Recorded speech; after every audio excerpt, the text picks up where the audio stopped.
Well, after today. 50% done. Oh yeah. You did say it was 8 sessions ish, right? Yeah. Actually, I think we said 5 to 6. Yeah, originally I was like 5 to 6, but then, you know, the writing just goes where it goes. So it'd probably Things happen. be about 8. I think probably. Yeah. Picturing an ever-growing Sure. notepad of writings for sessions. Before you guys got in here, I was telling them that my word count for this assignment is at 1,800 words. So 1,800 words for this session, or for this campaign? For this assignment. This assignment. 1,800 words. That's a good and it's long list. It's all one monologue. Okay. I've brought you all here today to listen to me talk. Still at 6? You're out at 6? GM. Damn it, Matt. Damn. Can't even keep you entertained for 8. That's sad. I'll just leave then, I guess. After 6, like, we got 2 more sessions. All right, we ready to get started? Oh, Yeah. Lacey, be quiet. I'm running a game now. She's messaging me. Love you, Lacey. Where's the mute button?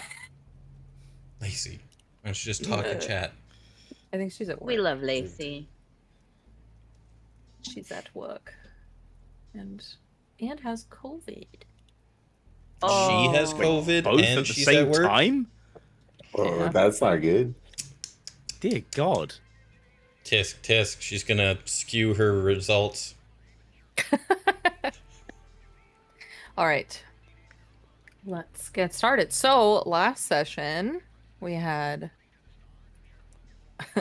let me... Hold on. We had a lot of fun.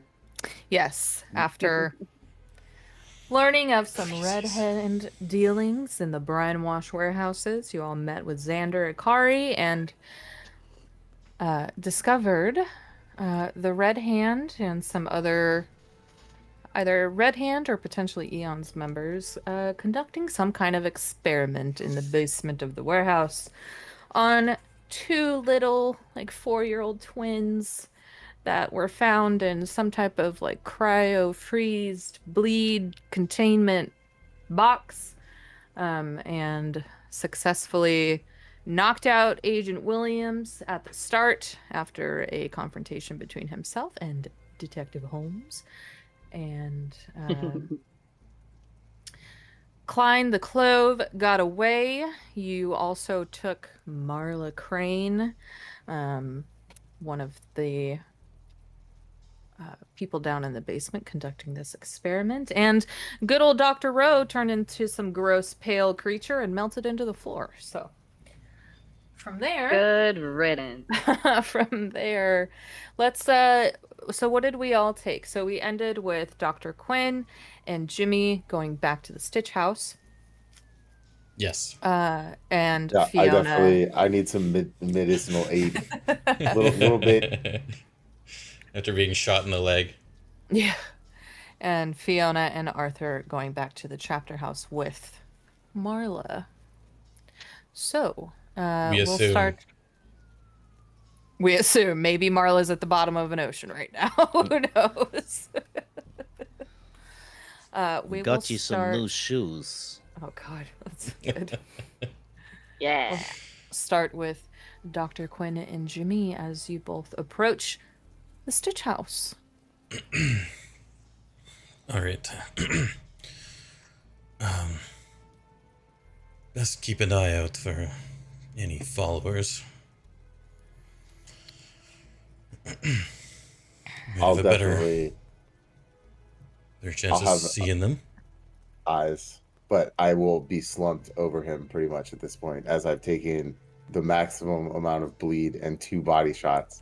So Jimmy is like barely conscious, but doing his best to keep a lookout.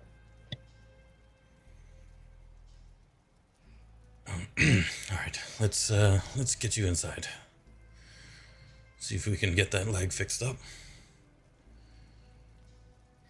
So we'll walk through As the front door. you open the door, Eloise runs out and she's like, "Oh, Dr. Quinn. Oh, okay, let's bring him back. We'll get him fixed up." Yes, She rushed. please take him to the back. I'm gonna deal with the family here for a second. Dr. Quinn's assistant, Eloise, walks up to you, Jimmy, and leads you into the back, where she sets you up on a uh, little stretcher here and begins sewing your bullet wound shut.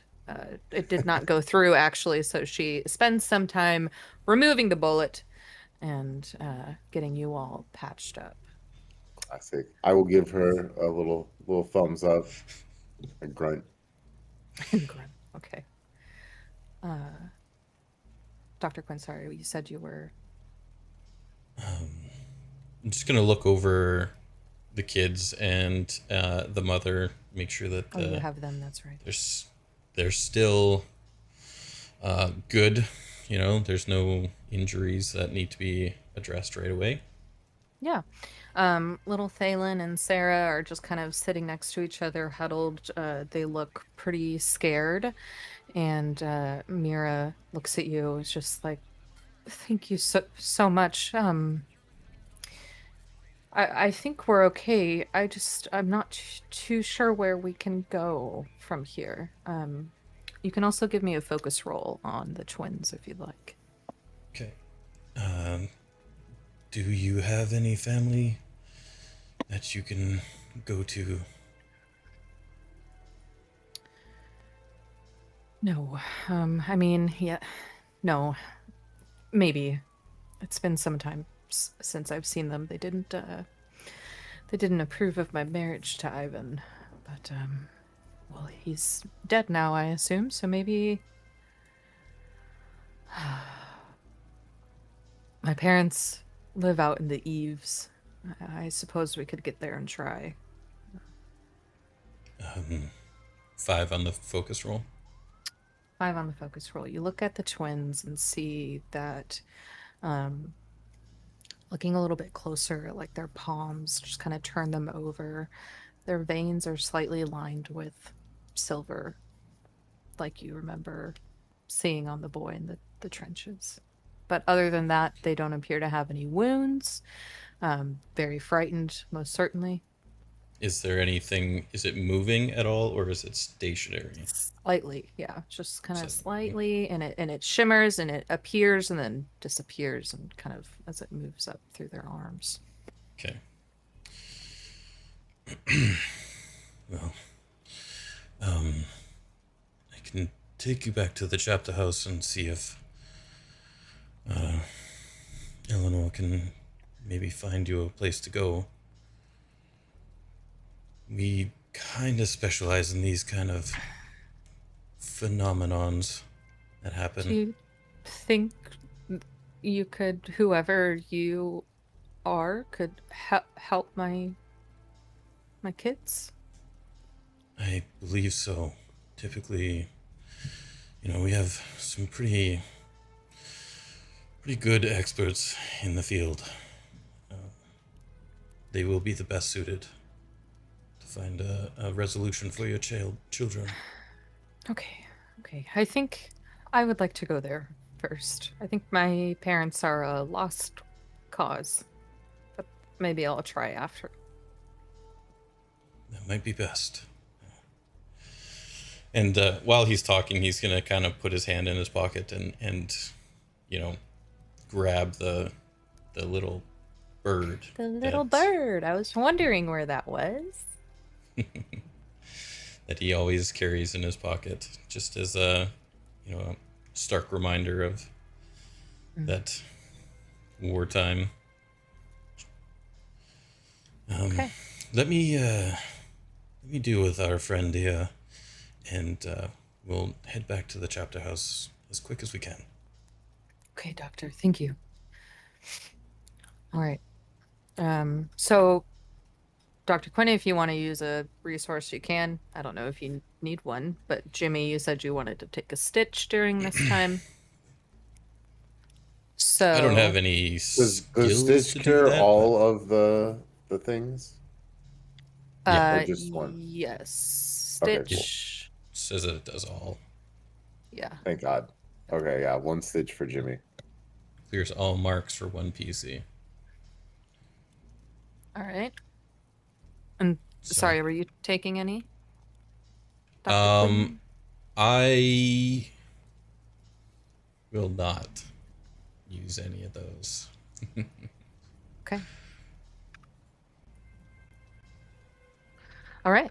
We move from here over to Fiona and Arthur as you kind of walking down the steps back into the chapter house. Marla Crane here with you, tied up in some ways, struggling against you. She's pissed, but she's cooperating for the most part.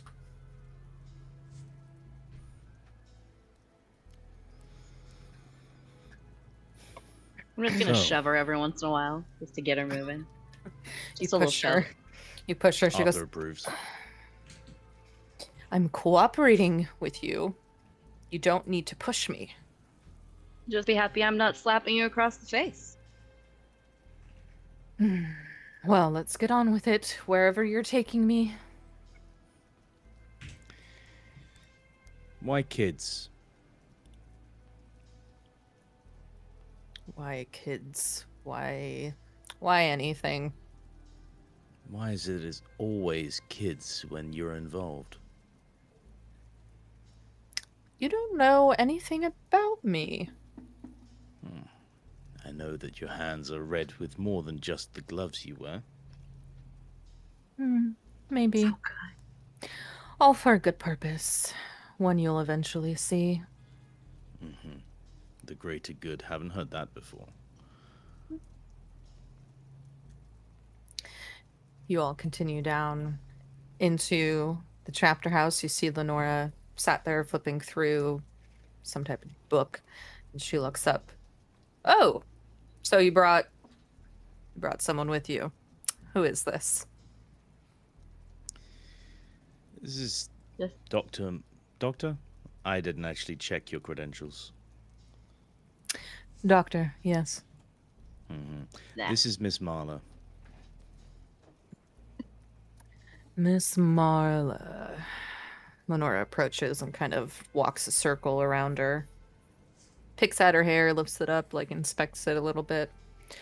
Oh, Miss Marla, you'll do well in the Fourth Pharaohs. We have a nice, comfy, little, cushiony cell waiting for you. And she grabs her and starts walking back with her into an area of the chapter house you all have not actually ever been allowed into.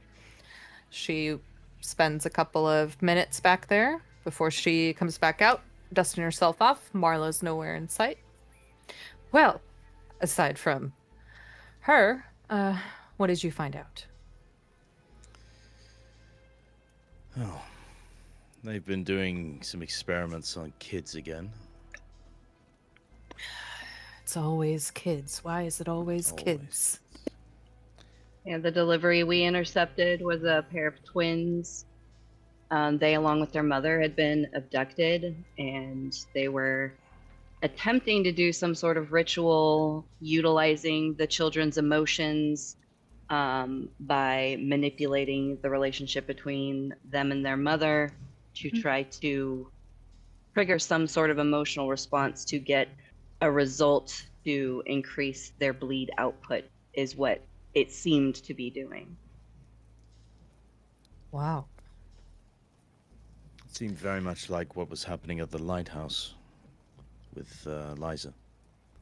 Arthur, do you have that diagram with the Yes. runes and stuff on it? Yes, I managed to procure these from a not so vigilant guard, and we've with Fiona's help, and Arthur is going to produce the papers that he took from the crate that we took for that was being guarded, the ones that had the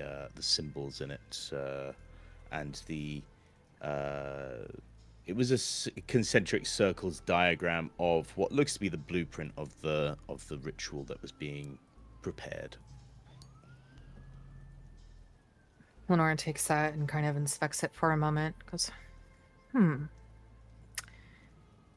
don't recognize all of these, but a few of these I do. She walks over to a bookshelf and pulls out a field guide and kind of lays it down. She's like, a few of these here match some rune carvings one of our explorers found in the Garden of the Gods.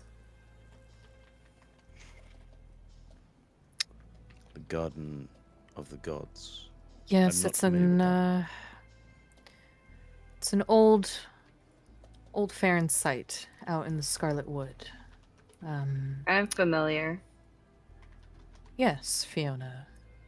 You are slightly familiar. But I don't think you ever went so far to find these runes here. There's a place called the Lily Spire,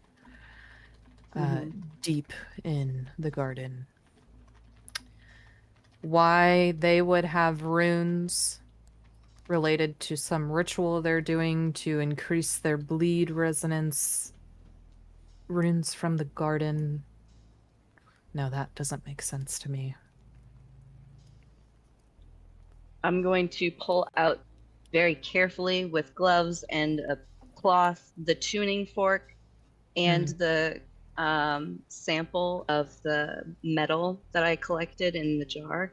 I'm going to put those on the table with a warning that the tuning fork burns.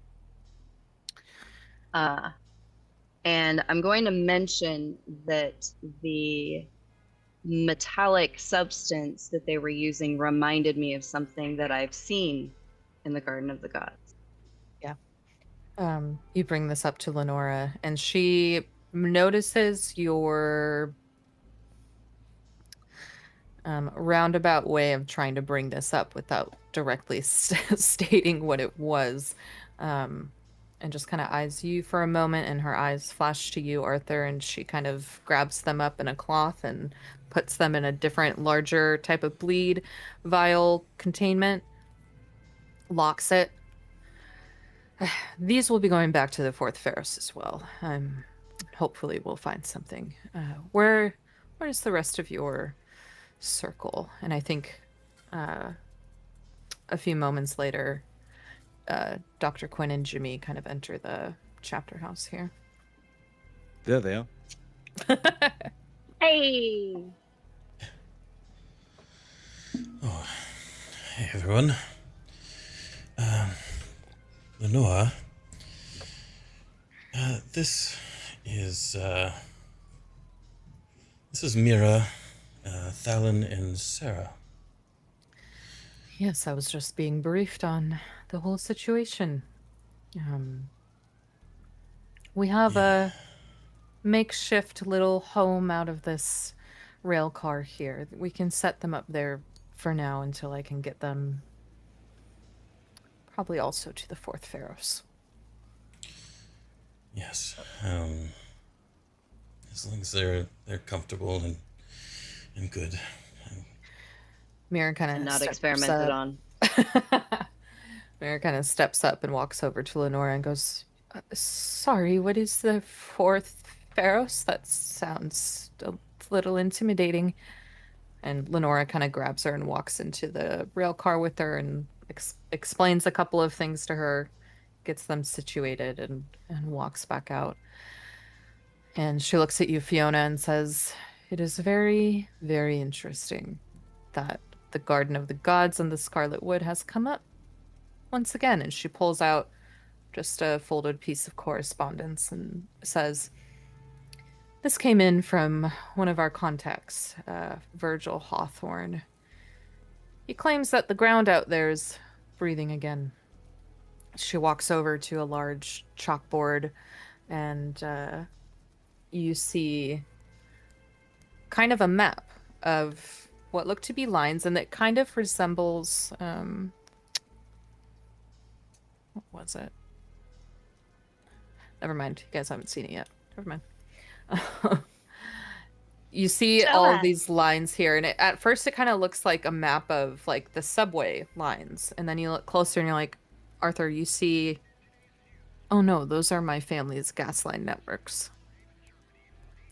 And she sketches a rough circle around an area of where the Garden of the Gods is, and you see written near it is this. Me. It says LGC failures / root lines. And Arthur, you know LGC stands for Lichtenberg Gas Consortium. Lenora says, something is pulling bleed in, and these lines here. These lines follow those old gas line networks of your family, Arthur. I'm not sure why your family would have a gas network this deep in the Garden of the Gods. But I want you all to go and witness whatever is happening out there and bring back what you find.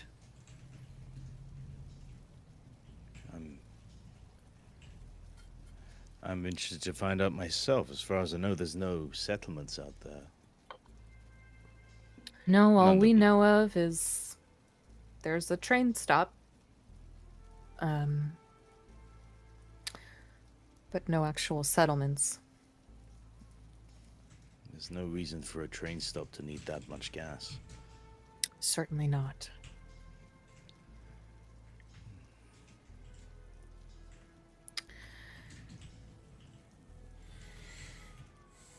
There is a greenhouse. Oh, well, that explains it then. That explains the massive amount of infrastructure my family's put into this place to bring, hundreds of liters of gas a day. But I think my father had a lot of secrets, and this may be one of them. Well, it's time to uncover them. Before we move on to any next scene, Fiona or Arthur, are you going to use any resources? I would love to use a I need a stitch. stitch. I'm in danger. That's precisely why I didn't want to use one. Do we have enough to use them, or This We have 4. will leave you with 1 left until you guys advance. So, we need 12 Yeah. illumination keys to Just- advance, don't we? At minimum 2 assignments. So I need to furiously consult arcane texts while collecting doodads and While acting singing bizarre. singing a jaunty tune on one leg.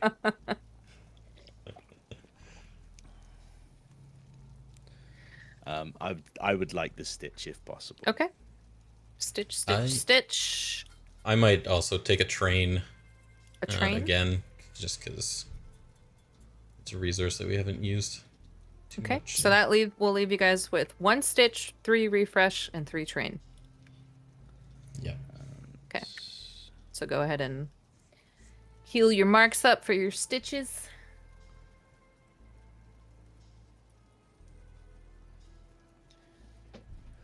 Jimmy is very relieved to not have suffered a scar during that last Very close. round. Very close. Very close indeed. I forgot to tell him during session that he took freaking body marks from getting shot. My brain just didn't Oh, even really? compute. So I had to tell him after. Yeah, it's dangerous. All right. So, with your next assignment in hand, so to speak, there is a train car that goes to essentially the last stop out of, the land of New Fair, which is the Scarlet Wood.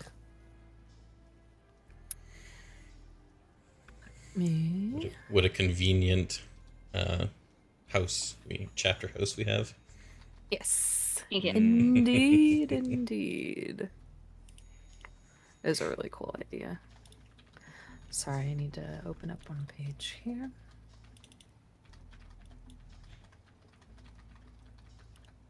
All right. Is there anything that Any more information that Lenora can give us? Like, I know what my experience was like in the Scarlet Wood, but is there anything she can share with us?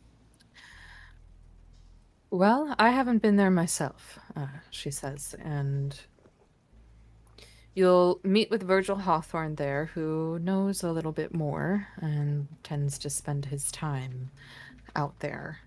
I know that the Lily Spire has been reported to be a place that shifts and changes at whim.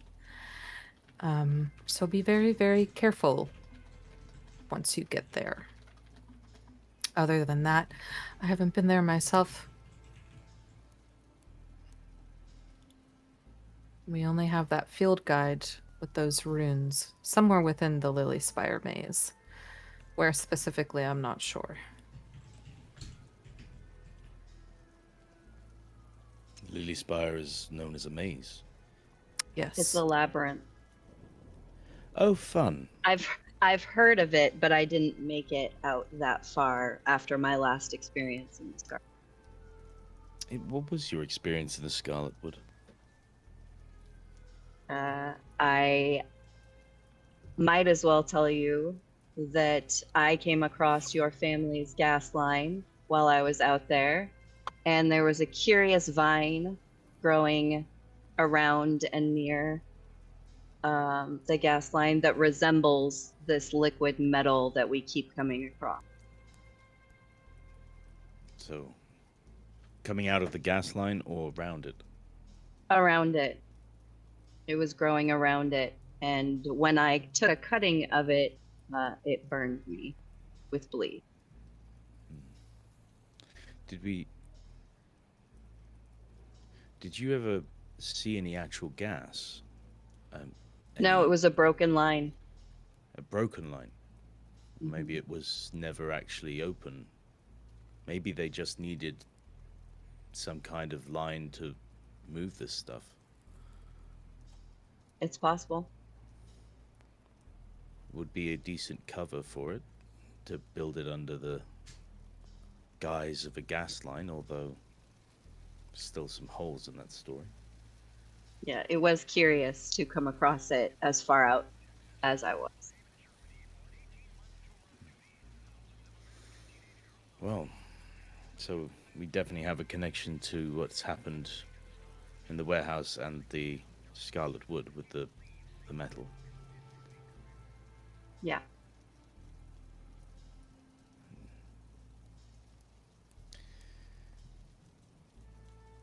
Well, I'm eager to find out what's happened. As you are having this conversation now on the train, on the ride to the Scarlet Wood, the train car here hums with its motion, and all of a sudden it starts to grow a little uneven. Lanterns start swinging slightly, and the windows dim and fog over. One by one, your reflections in the windows fall out of sync. A flicker here, a delay there. Your position is wrong in the reflection, but...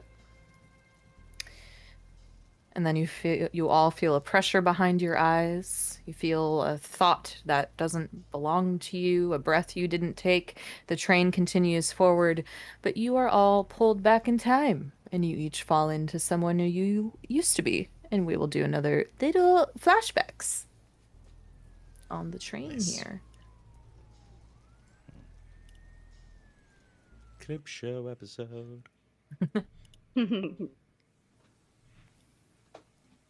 Fiona, you are standing near the greenhouse in the Garden of the Gods. Something feels wrong. It's beautiful, but the golden light shining through just isn't right. The garden kind of exhales around you, thick with the scent of overripe flowers and damp stone. Each petal you pass seems too deliberate. Beneath your feet, you are actually walking on something that you know to be called the Promenade of Teeth. And you look down and see that this pathway is lined with human teeth. They kind of trail off into the undergrowth here, and that's when your eyes are drawn to a pale vine winding through the brush here, twitching as you look at it. You follow it a little bit further. Put this in.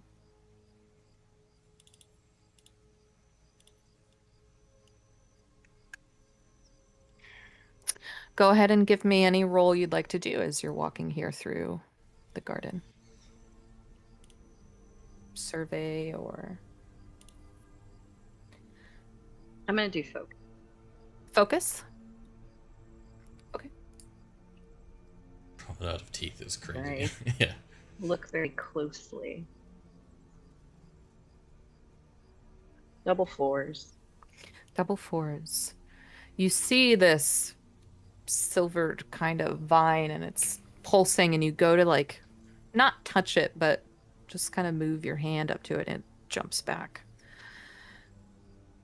You look and see, kind of half buried beneath a tangle of roots, you spot like a frayed satchel here. Its leather is kind of bloated with rot and it's worn with time. As you kind of go to touch it, a little sea of spores puffs into the air around it. I'll put this in chat for you. Oops.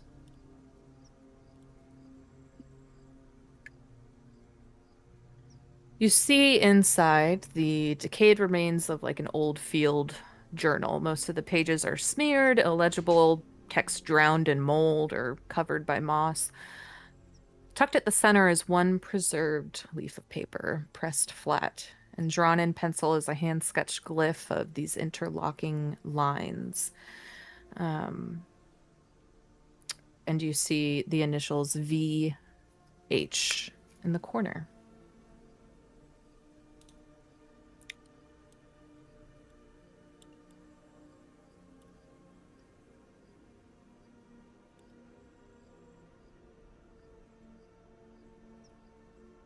As What you up, Dante? kind of pick that up and look it over, you hear a voice from behind you.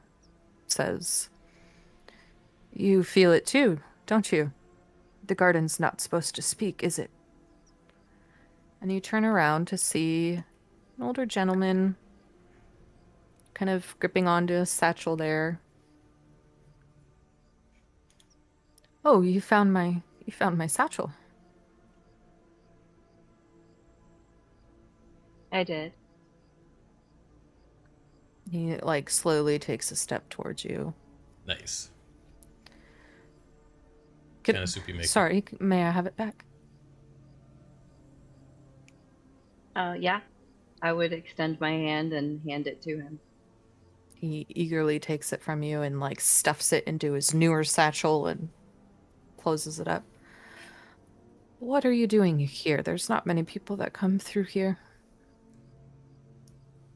I'm an adventurer by nature, and I heard fantastic stories about this wood and wanted to see them for myself. "This is a dangerous place." I've heard. "Well, then you're really brave." Or really stupid.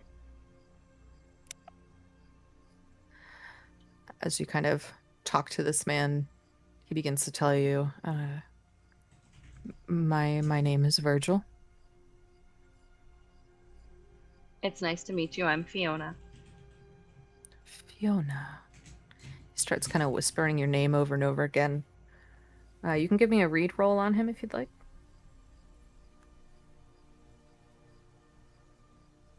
Okay. 5. 5. You gather that he really does not spend a whole lot of time around people and doesn't really know how to act around you, but otherwise well intentioned. As you kind of keep talking to Virgil and getting a read on him, behind the both of you, a cluster of these mossed-over stalks starts to, like, twist open.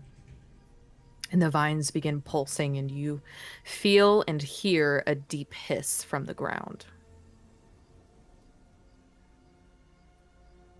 Well, Virgil, it seems like we should probably move away from whatever is happening over there. He speaks up and goes, "Oh no, no, that's the lattice. That's the gas." And you look down and see the gas pipe.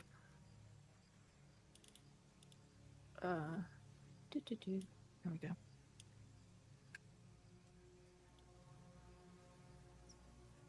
And you see these silvered vines wrapped around it.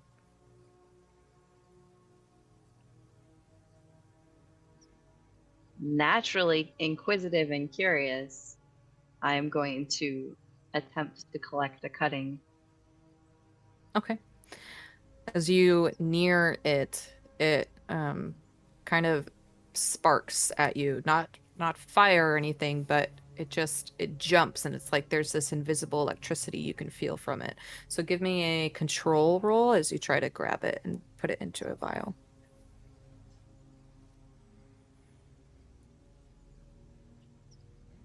Four. You grab it successfully, but you take a bleed mark and get it in this containment vial. And Virgil, it's like, why did you touched it? Oh, you're in big trouble. You're not good. That's not good. Why am I in trouble? It remembers. It always remembers.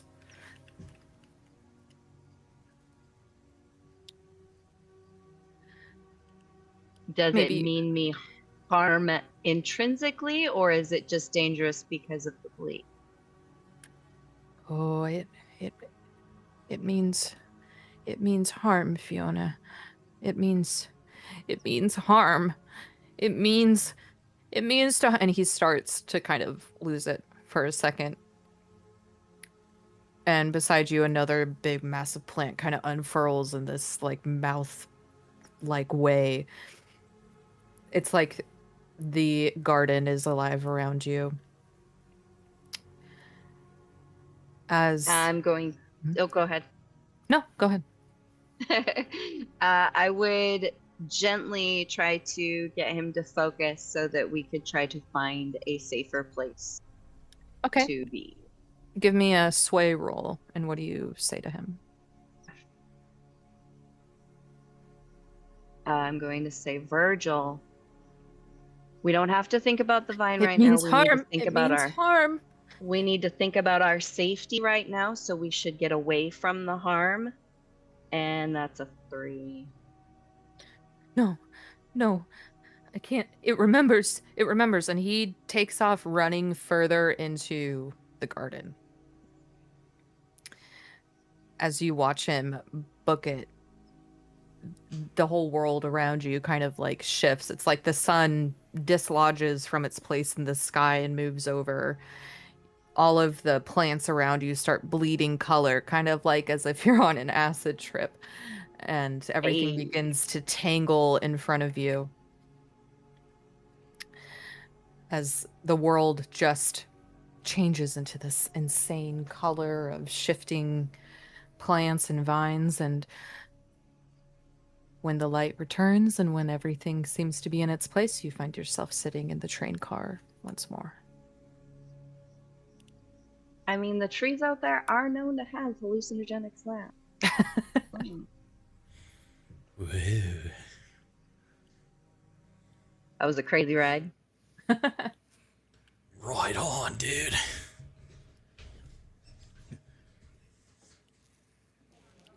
On to our next. Fiona's going through a 60s phase.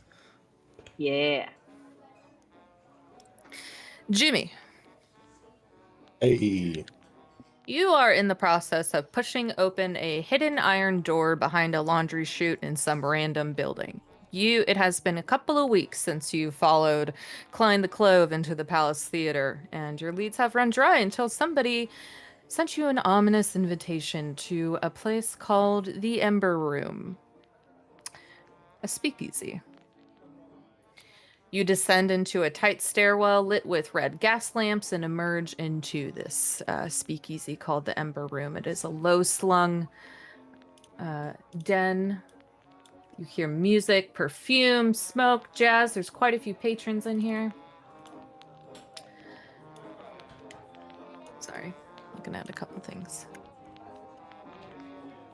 As you scan the room, you see there's a bartender behind the bar. You see a couple of men and women here sitting down to have a drink. And you see a table with your name on it. A little placard that says Detective Jimmy Holmes. I will go sit at the table. All right. As you sit, you see a server is walking over with a tray in hand with a drink on it. What is Jimmy's favorite drink? What is Jimmy's drink of choice? 1900. Probably straight bourbon. Okay. The server walks over and sets down your drink of choice. Not having ever provided it, this is your first time stepping in here. Okay. I will look at the drink a little bit. Can I survey the area, see if there's Yep. anything Give me a suspicious? survey roll. Our first dice roll of the day. I get to guild dice for this too. Boom. 6. 6. You look around. You see in the far corner there are a couple curtains that are blocking off this little alcove back there, but you can just see that there is a woman sitting at a table there with like a violet veil covering her eyes. You see a couple like yellow clippings from newspapers tacked to the walls. You see some of them referencing the electric event as if it just happened, but you know that this was several years ago at this point. You also look down at the table you're seated at and see a strange little rune carved into the table. That looks like...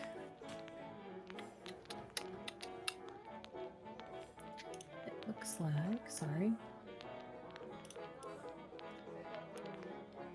Ignore everything else on this picture, but just that symbol you see is carved into the table here. Okay. Do I know anything about the symbol? No, you have not seen this before in this I flashback. will boldly give the lady behind the veil a little cheers and sip my drink. See Okay. what happens. He cheers the lady off in the corner there with the veil over her eyes, and she holds out her hand and motions for you to walk over to her. I will take my drink with me. I mean, why not? Free bourbon. Okay. And take a seat next to her. She's got more room, right? Yes, on the Okay, other cool. side of her. And this is what you see. You see a beautiful woman here, and you see a couple random little knickknacks on her table. Some coins, some strange little placard, a mirror. She leans forward and makes eye contact with you. She puts her hand on the table and says, "You are not marked. That's why you see so clearly, Detective. You weren't made to anchor, you were made to cut." She removes a glove and reveals this like silver sliver of polished obsidian resting in her palm. And the smoke around her begins to kind of spiral tighter, drawn inward. The lights kind of begin to dim and your pulse seems to falter for a moment, almost like skips a beat. And somewhere in this spiraling smoke in front of you, a hand reaches out, not towards you, but through you, the smoky hand. And she says, "Tell me, Detective, When the tether frays, will you hold it steady or sever the line? You can give me a read roll. Anything you'd like to do here to try to understand her meaning. I will go for a reroll, sure. 6. 6. She's speaking in phrases that you don't really understand. But something about her and what she's saying has you recalling the case file that Farah Neftali showed you. It's very odd. As she continues and she holds out this polished obsidian, she holds out her other hand as if to anticipating you placing your hand in hers.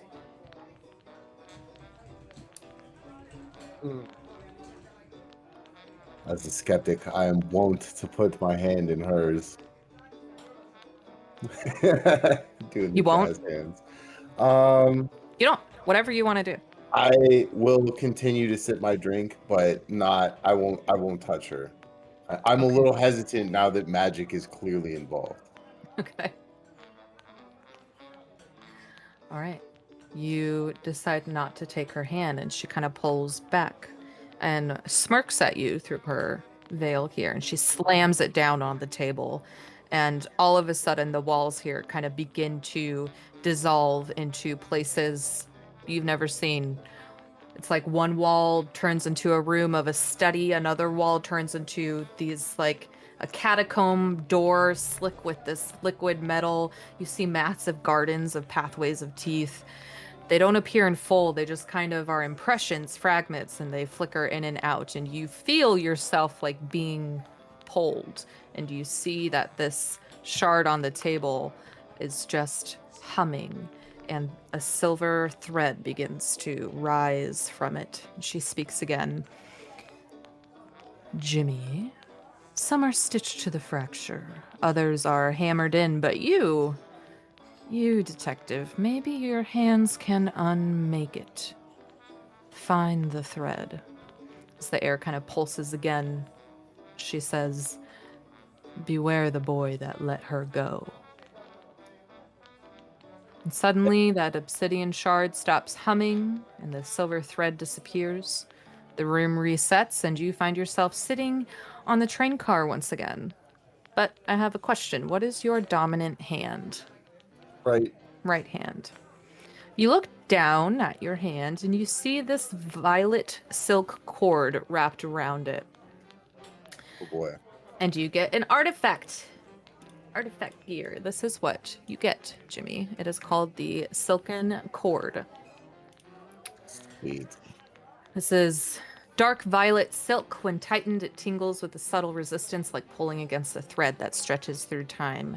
It hums in the presence of bleed-touched people and objects. Mechanically, when you go to punch somebody or strike them with this around your hand, you can potentially disable bleed effects that are ongoing. You can strike people and objects with it.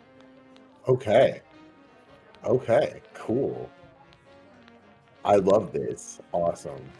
All right. I will tie it around my wrist and keep it handy Okay. from now on. All right. Moving on to our next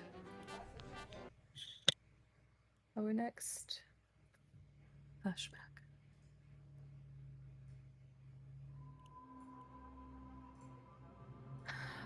Arthur. Yep. This is very intense. Let me turn that down. Okay. You're riding in a black carriage, and as the wheels of this black carriage kind of skid slightly on gravel slick with rain, the gate to your family home hangs open, twisted slightly from past violence, and beyond it, the once proud Lichtenberg estate in ruin. Top floor windows are boarded, a chimney has collapsed inward, somewhere deeper in the structure, glass crunches in the wind. You are holding discharge paperwork from Grease Light Sanatorium. Signed and sealed. And waiting at the gate is Lazar Quinn. You see he lights a singular match. here as he waits for you. Let me... Oh, there.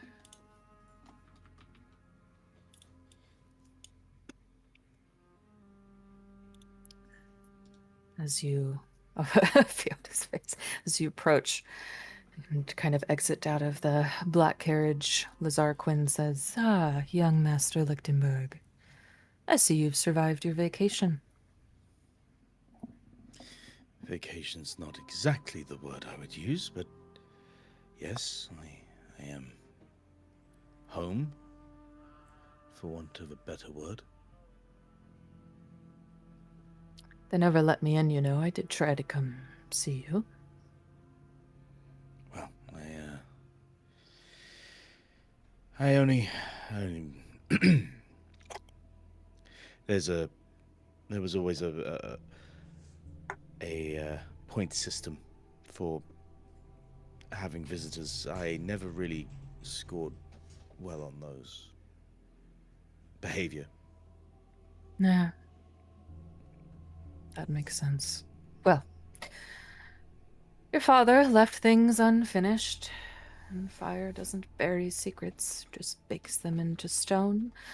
I thought maybe your cousin Cassian could handle things while you were preoccupied, but I was wrong in my judgment. Apparently so. The Well, houses look better. yes, you may try to repair it, though don't know that you have the funds anymore to do so. I'll leave you to it. I just wanted to greet you here upon your return. Thank you, Lazar. It's nice that someone made the effort. It's a shame Cassian didn't, but... Yes, he's always off to his own pursuits. Well, I have about a decade's worth of grime to get off me, and I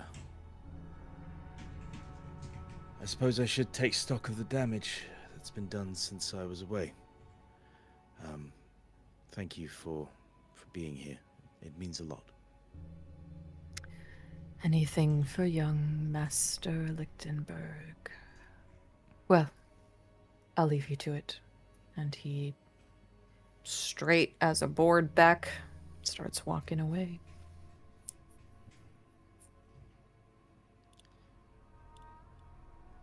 So, home. Arthur's, when he left, it was nowhere near this disrepair, so he's... This is a bit of an emotional moment for him. He's sort of come home to the crumbling ruins of his childhood, and he's gonna go up to the main door and just sort of opens it, and it kind of falls as the top hinge just collapses, so it just sort of goes crooked, and the outer corner hits the ground with a bit of a thunk. Yeah, absolute disrepair and still crumbling, charred in some areas. You step into the foyer of your old family home. Now, you have been told that there was some sort of explosion in the foundry here, but that's about all you know as to why the building is in this state.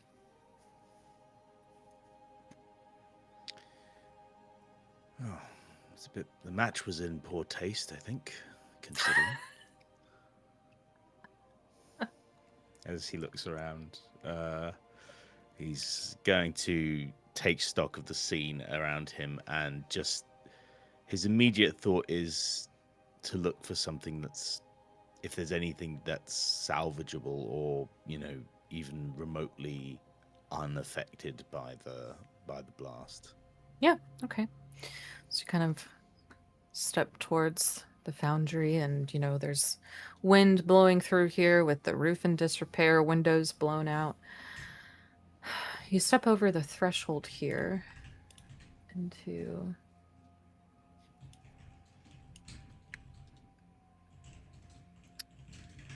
the foundry. You see soot staining the walls and rusted chains hanging from broken ceiling beams, and beneath your boots, ash crunches. Do you see brass piping warped by heat coiling across the floor?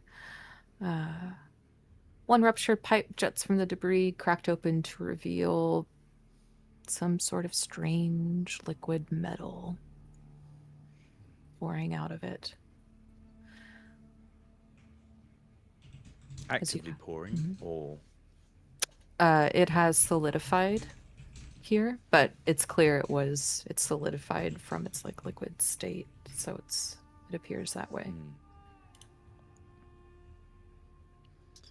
He looks around at the scene of destruction with dismay, and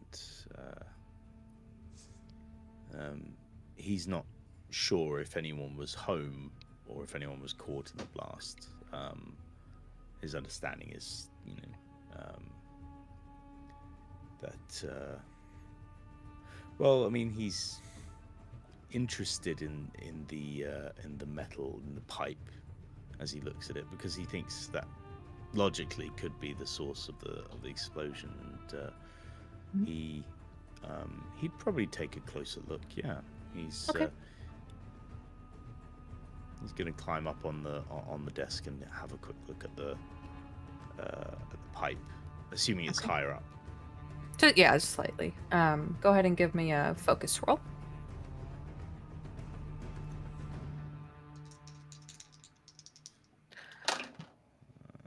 Focus is... I got a 6. A 6. Okay. As you look through all of the rubbish here and try to find anything salvageable, you see like a piece of paper underneath just some ruined stone that fell from the ceiling on the desk here.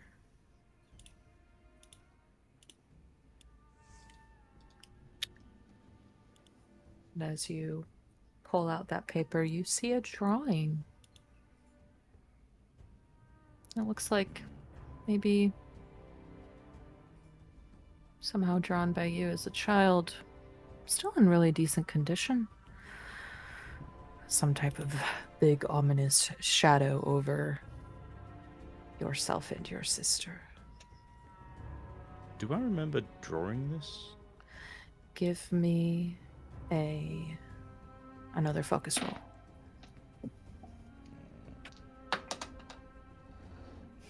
2. 2. No, you do not remember drawing this.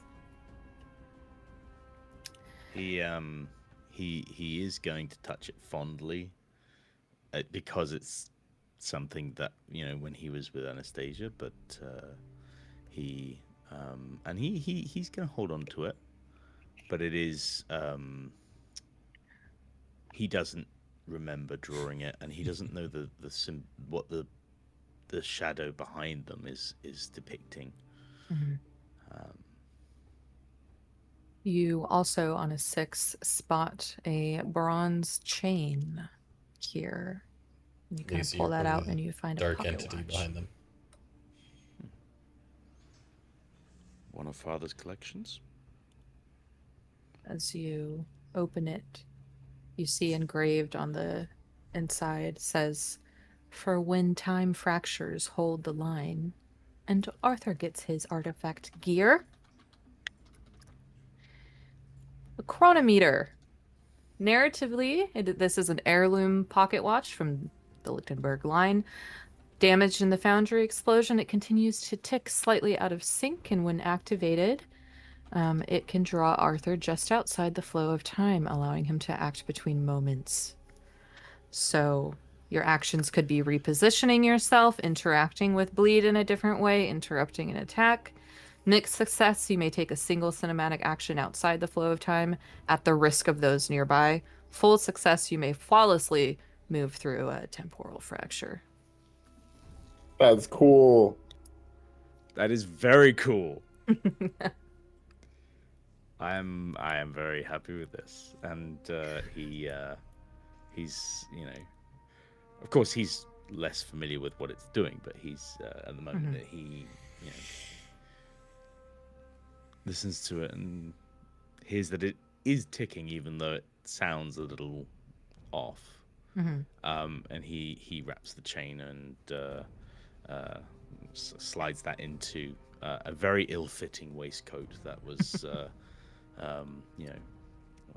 he's lost a bit of weight since he was in the joint.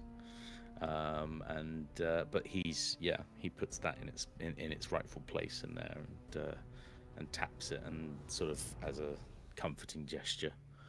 And he'll be keeping hold of that. Yeah. You see here in this room a stairwell off on the other side that descends into a lower corridor, and you're hit with the memory of you and Anastasia walking down there together. At this point in his life, Arthur has just spent several years being sort of having it drilled into him that everything he experienced wasn't real or was, was some sort of dream or some sort of hallucination. So he's very hesitant to, like Pavlov conditioning, he's very hesitant to go down there. But for a moment, he's sort of, he looks at it, I need to know. I need to know what was real, what was fake, which is the, for want of a better word, hallucination. And he takes very slow, deliberate steps down towards the crypts. Okay. You start walking down the stairs. As your hand kind of brushes the railing, the metal pulses like it knows your touch. And for just a moment, these stone walls are not stone at all, but wallpaper. And then as you continue walking, you see a lamp, a desk. You see this, like you're in two worlds, down the stairway, but just next to you also you see this study. You see shelves on the walls, a candle burning in the corner. Put this image in here. You come to a stop kind of in this descent of the stairwell where you have a moment, and it is flickering in between the stairwell and this study here on the other side.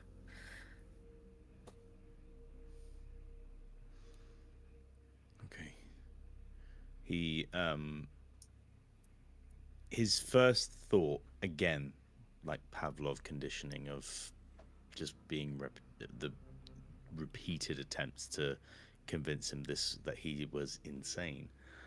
He reaches his pocket for the laudanum that was prescribed, and he sort of holds it in his hand, like ready to take it, because he's not sure if he's seeing what he's seeing is real or not. But he hesitates, and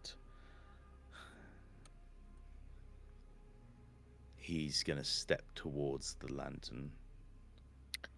Okay. And away from the steps. As you step toward this flickering image before you, you hear your own voice in your head. We shouldn't have gone there, Anastasia. We shouldn't have opened that door. And as you step forward, one of the drawers on this little desk here shoots out, open, out of the desk, onto the floor in front of you. And you see inside this drawer is just a singular key. It's pale, it's smooth,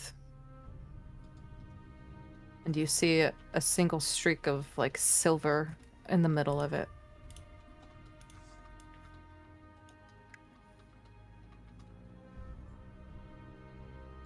What do you open? He's never seen this key before. It's like a bone key. Give me a focus roll. Key made of ivory. I'm gonna use a drive point, if I may. Sure. It's 4 and a 6. 4 and a 6. Do you touch I'm the gonna key? take 6. Absolutely. Okay. You bend This down is Arthur.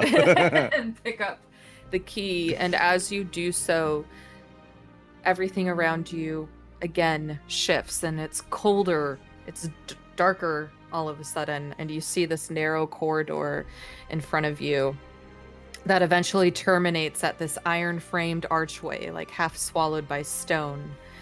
And a keystone above bears your family crest, cracked through the center. Beneath it, embedded in the wall, is a small socket shaped exactly like the key in your hand. And as the walls around you kind of hum, low and rhythmic, a faint vibration trembles up your spine as you draw closer. Place the key in the socket, and it doesn't open. But stone here begins to peel back like old skin. And as you see, sorry. Yeah, that's what I was thinking, Matt. This doorway open, light pouring from within, flickering and pale and not entirely of this world. You kind of take a step forward, and the entire hallway fractures. The walls fold inward, studies dissolve, the stairs vanish, and you blink, and you're seated on the train once again. He feels for the watch a comforting gesture of the memory, and he also feels for the key on a chain around his neck that he has at all times, and he is thankful they're both still there. Yeah. All right. Moving on to our last little flashback here with Dr. Quinn.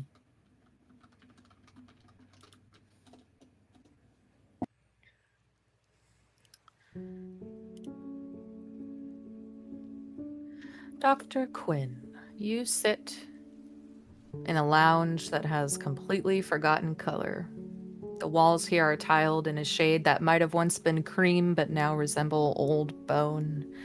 The air tastes like boiled linen and bleach. A wall of barred windows filters in a dim gray light. Your aunt sits opposite you in an old chair. Her gown is spotless. Her hands are busy threading a needle with no thread. You're in Grace Lake Sanatorium visiting your aunt. Her lips kind of press together as she works. Her eyes flit from your collar to your hands.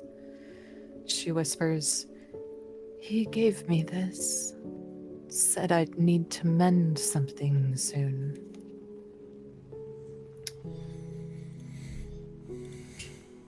What is it that you would need to mend?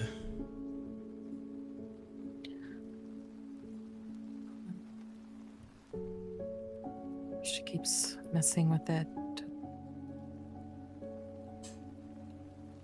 You said it was a gift I could save.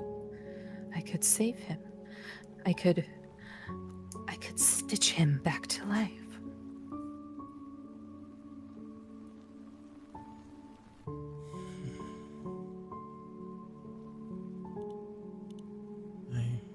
He smells like sulfur.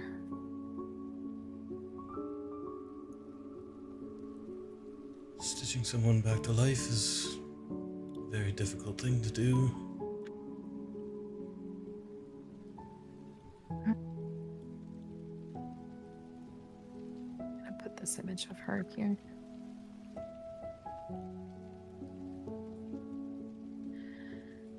She says,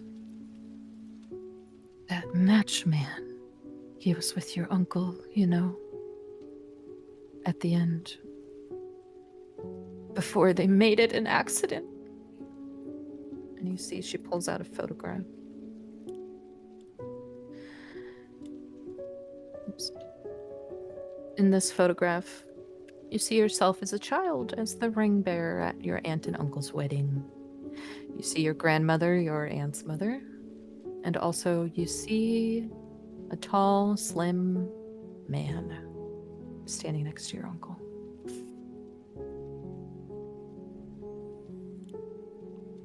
Your uncle is proud and solemn. Your grandmother, stoic. You look up, and across the lounge sits a young man with dirty blonde hair flipping through a newspaper, but not entirely reading it. And your aunt kind of follows your gaze across and says, "Oh, that's Arthur. He lost someone too, you know." "Arthur, dear?"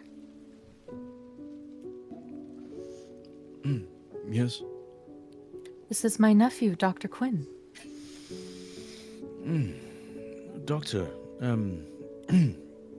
yes, I've been taking my laudanum. I've been, oh, Very nice to meet you. sorry, you're a visitor. My apologies. I've had my fill of doctors in this establishment, as you can probably tell. But I'm sure we'll get along famously. Trust me, I know the feeling.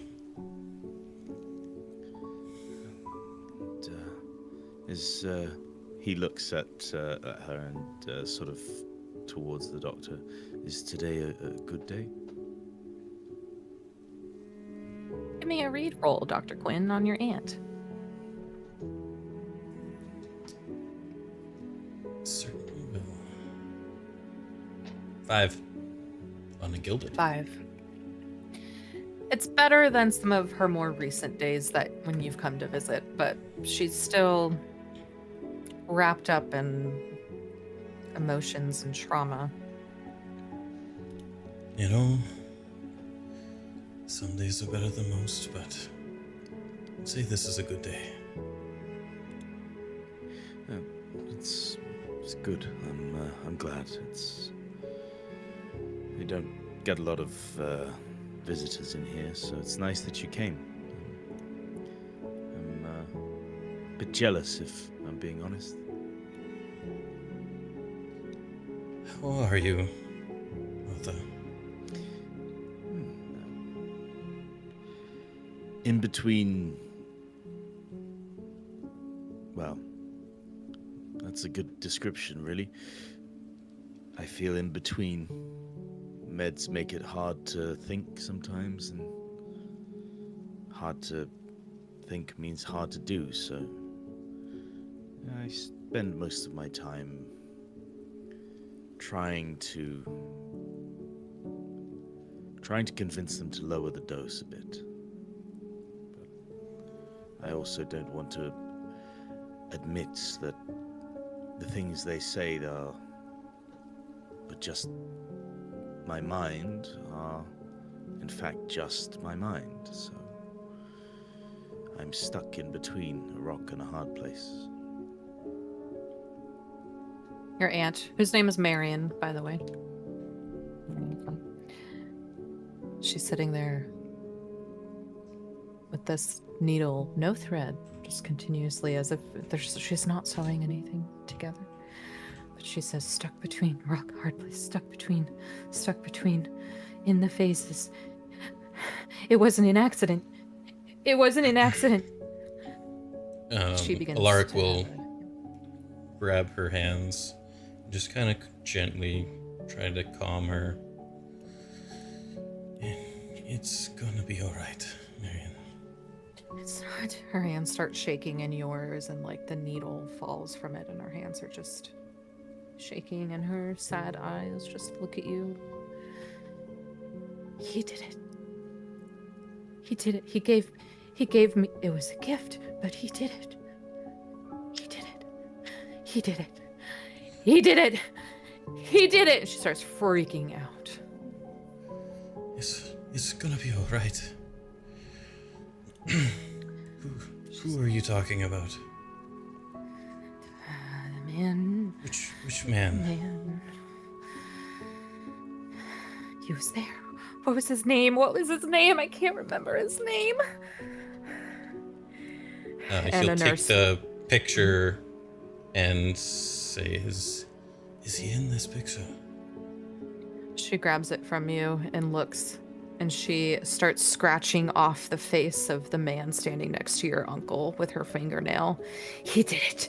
He did it. He did it. And a nurse walks up, goes, okay, Marion, let's go. Come on, we're gonna get you. I think that's enough for today, Dr. Quinn. Yes. Please take care of her.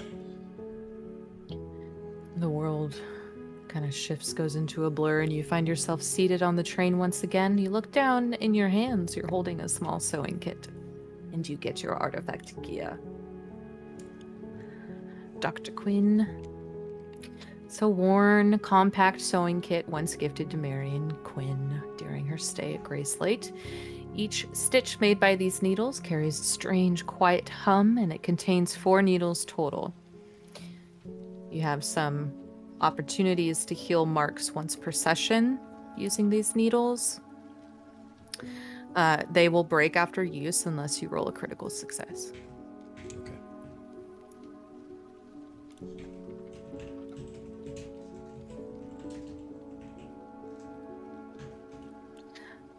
All right. And everyone we're all seated back on the train, approaching the Scarlet Wood. Gonna do a quick little potty break and be right back. Background. You just see him behind her, just being like, "I love it here."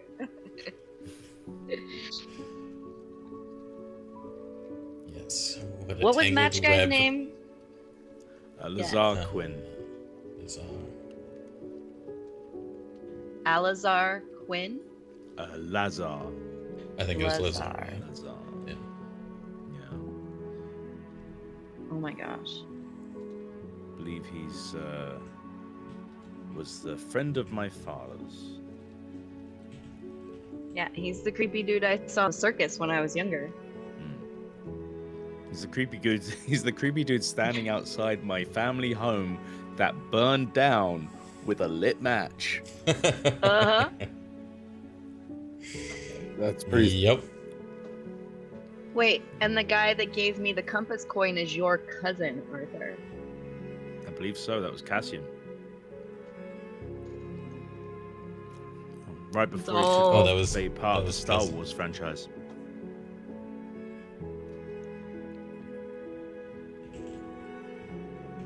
It's the doodler.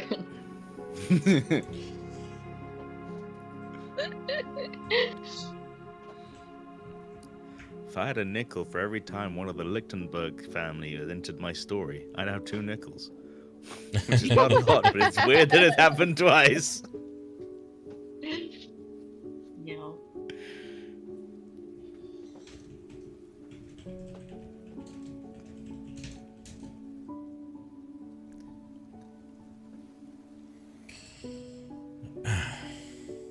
Got serious Game of Thrones vibes from the music in my flashback. I know.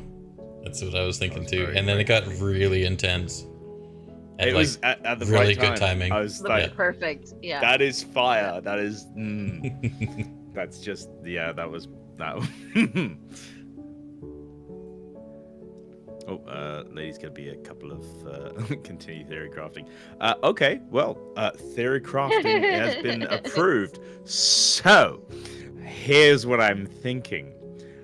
So, Jimmy, you had that symbol. Was that on the table or on the card with your name on it? So, the table. I'm pretty sure, right? Yeah. It was Table, carved okay. into the table. Carved. Yeah. Carved into the table. Oh, we lost is Jimmy. that I did wonder because, like, I asked him a question. He was like- frozen. Yeah. so I was like, that symbol appears on the ritual diagram in Yeah. 4 places. Mhm. There are 4 of us. Yes. There are. Comes back and it's an empty chair. Do I have that? I do have that. Well, that's concerning. Definitely Yeah. So, seems like we have the ritual circles, and there are 4 of those symbols on the outside, and they are opposite or adjacent to the echoes coming the other way, and the echoes are from emotional. The echoes between them shape the pattern. So those are important, those echoes, and I think we're caught in the spell. Yeah. And I I think agree. that might be why we're having flashbacks. Mm-hmm. Could be. Or I'm reading way too much into it. I don't know. What I do know is Lady is either going ha ha ha ha ha or fuck right now. God damn it. God damn it, he figured it out.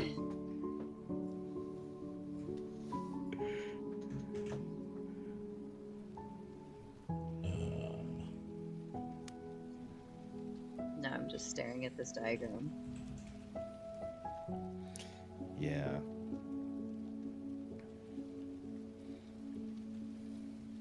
I really wish I got a 6 on the thing. 'Cause she actively cut off some of the information because I got a 4 at the time. I remember this. Right. She Yeah.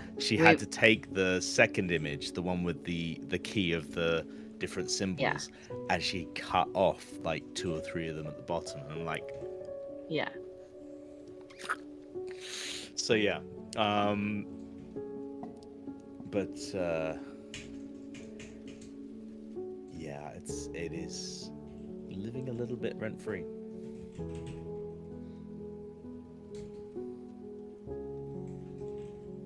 But I think we've got the inner circle, or the circle around the inner circle has like earth, wind, earth, air, fire, and water. But I'm not entirely sure because the water has a cross in it. Mm-hmm. I don't know if that's like I don't know if it's giving us the 4 elements or if it's giving us something slightly different.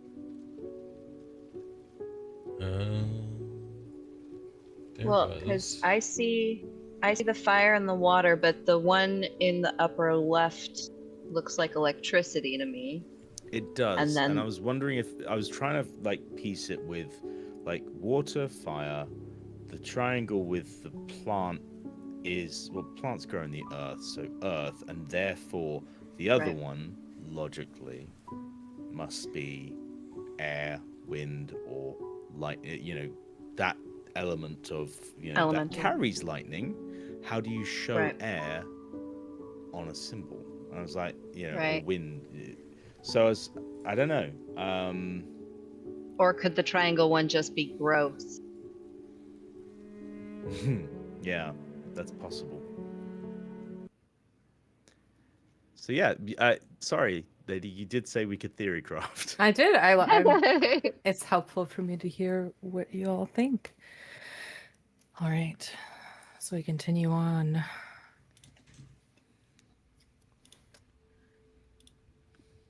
Get all my stuff.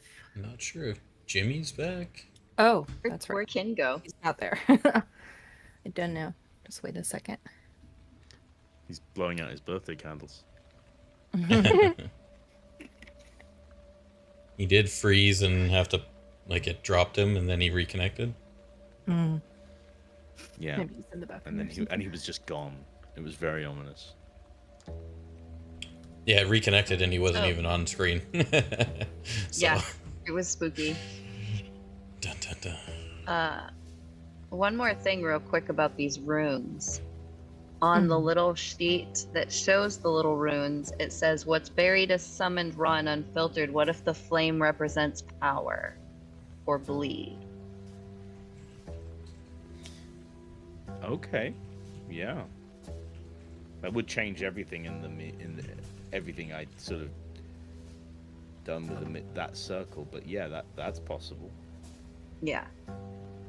Because beyond the flare is usually associated with fire, bleed, flare. Could be, yeah. And we know emotion is a big part of it. Yeah. Because in both Liza and the twins, when they were happy or calm, like the mom said, Mira said that when the twins were kept calm, they were manageable, they were fine. And then the notes about Liza, when she was calm, the bleed was silent. And then when their emotions were heightened, where they were stressed or scared, like the twins forced their fear into you and Liza erupted. So there's definitely an emotional aspect. Definitely. So yeah, I think this is something they keep doing again and again. Yeah, trying to find the right trigger, because the trigger must be precise. The trigger must be precise. So Okay. what is Looks like better than everything those? is working once again. Oh, good. Welcome back. Kin just went and reset his router. I did. Rooted. I've had this. Yeah, router. All right. I'm British. Yes, you are. I know. I just want to know why it's what is it? Aluminium. Aluminium. Aluminium. that how- Aluminium. Alan's so Aluminium. good. That's one of my favorite Instead of ones, aluminum. honestly. It's like a little tongue Aluminium. twister. I like saying it that way. It's more fun. All right, moving on. All on the train as we begin to approach the last stop here. The steam curls off the train as it pulls into the Scarlet Woods station here, seemingly at the end of the world. It's a little more than a covered platform lost in wild overgrowth. As you all kind of step out of the train, the air here is very damp, thick with the scent of moss, and you see a slanted sign reads Garden of the Gods, closed to public. You see a middle-aged, dark-skinned man waiting, appearing slightly distressed, holding a lantern, and Fiona, you know that this is Virgil Hawthorne. He's gonna seem a little weird, guys, but he's just socially awkward. He's cool. So you all kind of step off. Virgil says, "Come, follow me." Hi, Fiona. Hey, buddy. You all follow Virgil beyond the platform. And this trail here isn't marked, not really, but Virgil seems to know it by feel. See these massive massive trees looming high overhead. Their trunks are pale with dew and lined with what look like scars. The fog parts only in narrow, pulsing breaths, and each time it does, it's like the trees seem closer to you. And along the way, strange flora pulses with soft bioluminescence, violet and gold veins that trace along roots and leaves. Some flowers twist toward your steps like listening ears. No sound of birds. Absent.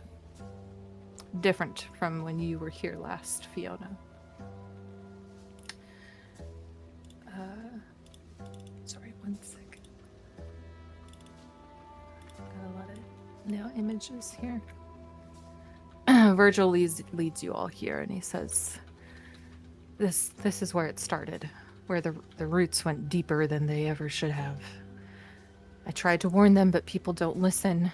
When the earth is whispering to you and not to them, it's still breathing, you know, down there. That pipe, the one they buried. You'll feel it before you see it. You'll feel it in your teeth." And Fiona, you recall the Promenade of Teeth pathway, but the rest of you look down and see that this little trail you are walking on is made of human teeth. Virgil says, this was part of the promenade. The entrance to the Lily Spire is just beyond, but it's all collapsed now. You'll need to find another way in. Yeah, 1 second. Are those teeth? Ew. Yeah. Gross. Not chill. Definitely. It's supposed that it's linked to the rictus rite, The rictus, the right? teeth. Yeah, in New Fair, the funeral rites of the covering the mouth and stuff to contain the soul within the body. It's supposed or theorized to be linked to the Rictus. Fair enough. I forget how far you've traveled. I just wasn't expecting to be walking on human teeth today. And so many. And so many. Hundreds. Teeth isn't the worst thing you'd ever see. Virgil said we'd feel it in our teeth when we got close. Assuming that was not this. Virgil, like, is holding his satchel and just holds it close. Oh, it was kind of a joke. They don't land for me. Sorry. To be honest, I'm not very good at them myself. Take any rolls from anybody that wants to see. So the entrance to the Lily Spire is just beyond, and it's like collapsed in on itself. So you need to find another way in. Try a survey roll. Survey, yeah. Okay. Absolute I'm good. I'm banger good of at a that. roll. We got one. Double, Give some triple help to Jimmy. 6. Jesus. All right. Find the gate Couple to of hell, things. apparently. Yeah, all right. As above, so below, motherfucker. Just kidding. On the most metal of highways, you get the most metal of rolls. Most metal of highways. That's funny. Jimmy, you find like an uprooted slab of stone from like the fallen promenade, and you look, and like beneath it, see this like channel of soil opens, framed by a bunch of roots, some pale and dead, some alive and like gently twitching. And you can like feel a vibration or a hum and air being pulled underneath this slab that appears to be movable. You also look closer near this slab. There's this kind of gnarled up tree that there's this light coming in from like a hole in the bark, and it's pulsing slightly.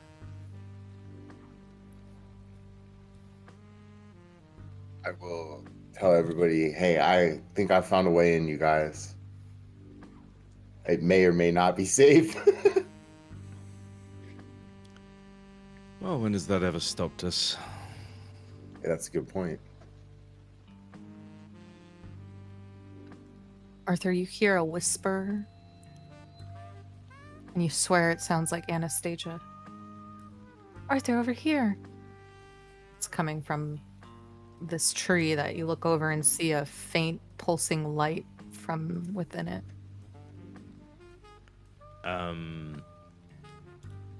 Is this in the opposite direction from where Jimmy is leading us, or It's like adjacent to it.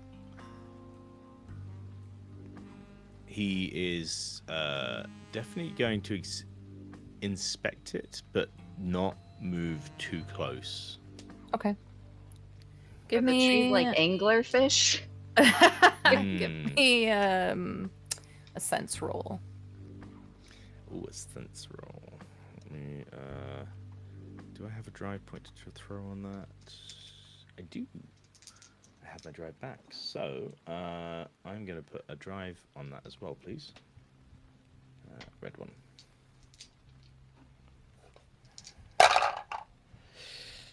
Much dice. Yes, and they were not friendly. Oh, That's a 3. a 3. You don't approach, but your feet begin like sliding on the soil, and you try to resist. And you hear, Arthur, Arthur, Arthur, why'd you leave me down there, Arthur? I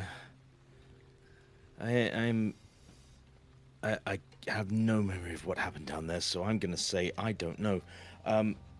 Anastasia, why are you pulling me? I miss you, Arthur.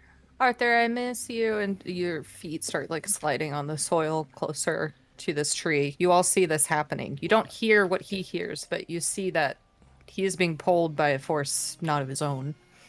Alaric Okay, will I'm gonna reach grab out him. and yeah, I think yeah, me just too. instinctively. We can all take a limb. Arthur, Like, hey, friend, stay close. Arthur, Yes. you Could okay? you? Not sure. Could you hear a little girl screaming my name and saying really ominous things about how she misses me? No, A girl, no. actually. No. Fiona, you feel movement in like your satchel as he says that. Then I maybe will I'm not pull feeling out the great. compass coin. It is spinning erratically. Crazy. Can I do a focus roll? Yeah.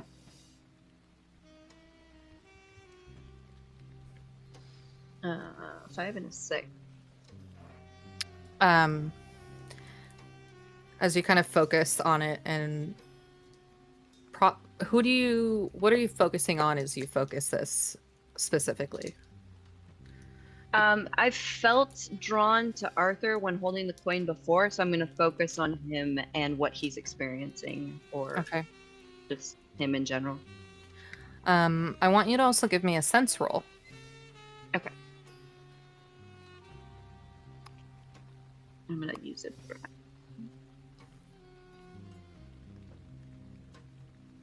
4. 4. It spins and spins crazy. You focus on Arthur and it like points to him for a moment and then points towards the tree. And you hear a little girl's voice in your head. Oh, what the? And she says, "The route does not end in earth, but in memory. Step where she once stood, and the path will remember her." And this, I'll put it in chat, so you...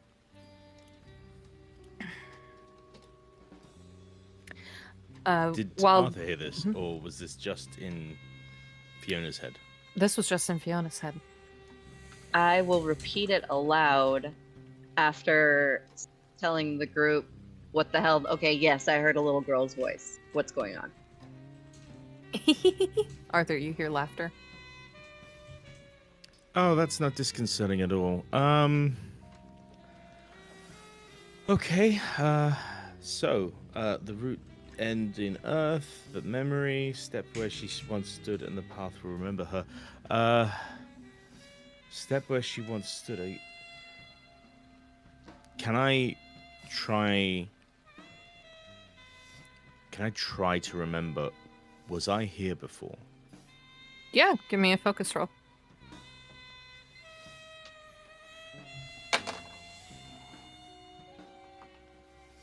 That's a 5. A 5. It's like, again, like trying to recall a dream, but you have a scent. It's not fresh grass. It's this mossy scent. And as you inhale,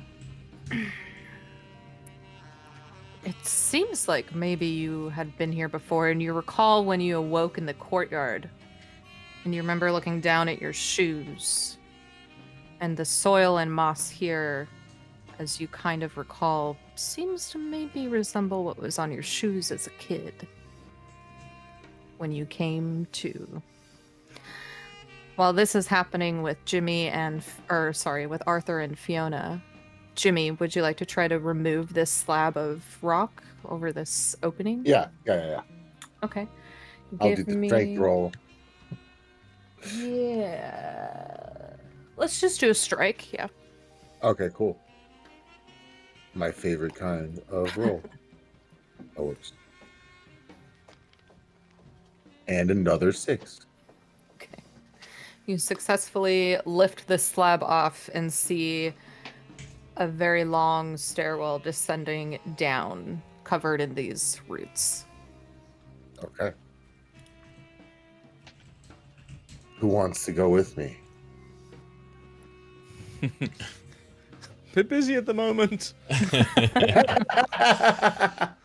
I will run back and see if I can help them in any way. So. since that's happening as well. Since I used the coin and then heard the step where she once stood, would I have any inclination of the she being talked about? That's a good question. I'll let you do a focus roll.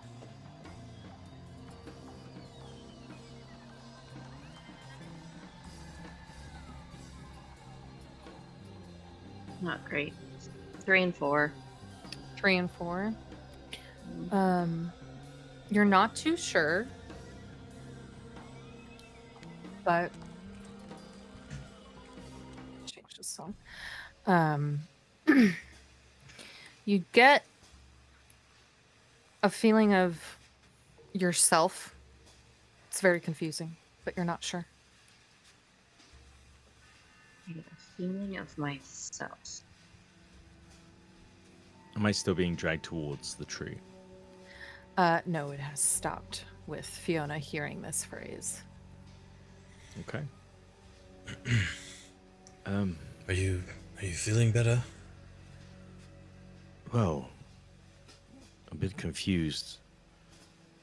I always assumed Anastasia has disappeared in the house. I wouldn't thought we were here, but the smell here is so familiar. I feel like we have to be on our toes around here. Really? What was your first clue? He says while you're literally holding onto him as he was being dragged into the tree. on your toes. I wouldn't Are trust any of the anything surroundings here. familiar to Fiona since I've been here before? On the way in, yes. And you recall the promenade area more put together. It seems a little bit more ruined for some reason. It's been quite a few years, but not long enough to have this amount of much stranger flora show up and signs of decay around. It's very strange to you. But as you had pushed forward with Virgil, once you kind of got to where Jimmy finds the slab, it's just kind of further than you had ever gone. Okay. You said you've been here before. I have, but not this far. But I'm more inclined to follow the path than the swirling doom I'm looking at right now. Well, that's understandable. It's a little ominous. But A bit. you said you encountered some of the living metal when you were last here. Yeah, the vines. The vines. We should maybe. I mean, Anastasia wasn't talking about herself. She said she. Maybe she was talking about you. Yeah. That's kind of where I'm leaning as well. It was my sister's Where? voice. I don't know if it was her, but Do you remember It where wasn't, you something found else that was pipe?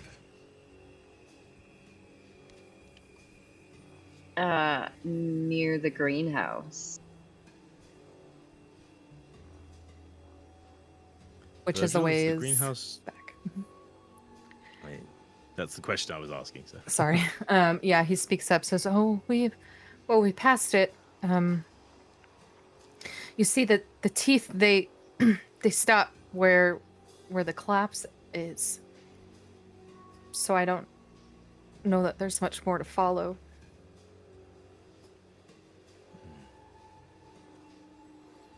Well, we can try going to the greenhouse and see if your presence is something that changes the path. And if that doesn't work, we still have this literal route system to follow. That Jimmy's open. I think we can do both if if you want. Yeah, I'm game. Might be worth a try. Virgil's face is very concerned, and he like wrings his hands together, says, okay, we can go back to the greenhouse.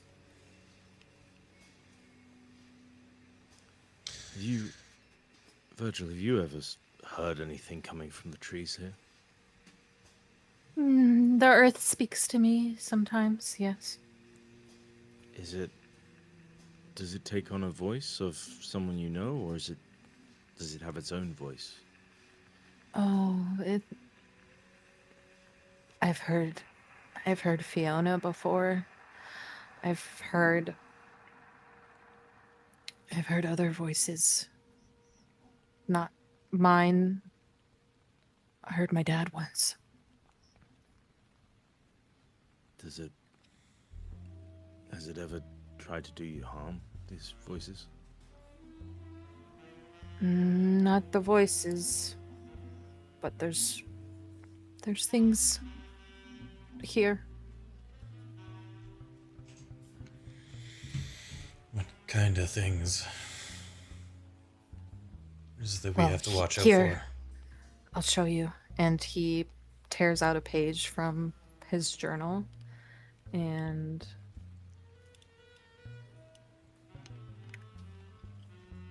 I've seen these. I from a very far away. But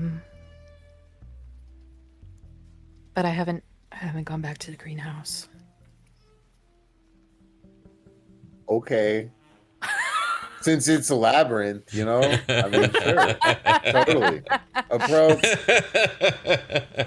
Uh-huh. Why wouldn't it have a minotaur? It's fine. If we see a wooden horse, I'm getting very suspicious.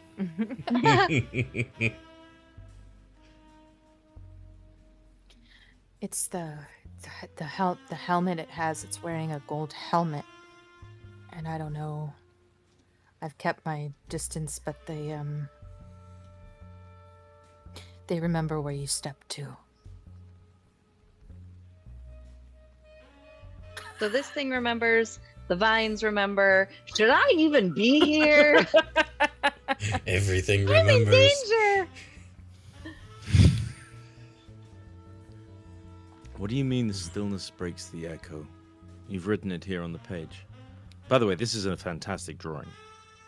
Thinks I spend a lot of time with my art. He like looks over his shoulder. He's getting really, really nervous the longer you guys stand here. Either not going down or somewhere else. But I would no, say I you're know. probably walking back Sure. towards the On your way at this point. Yeah. back to the greenhouse. He says they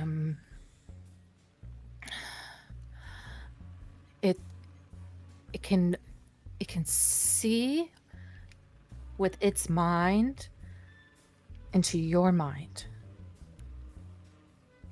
Oh, fuck. But no. if you clear your mind, I've been studying meditation out here. If you clear your mind, it'll stand still sometimes. And where are the symbols? In the center?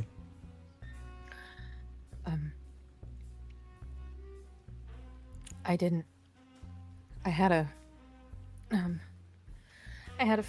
had a friend here, and they went into the labyrinth.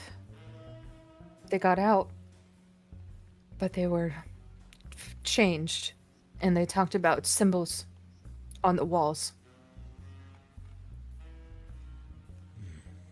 That's all I got from them. That it paused there, where the symbols were.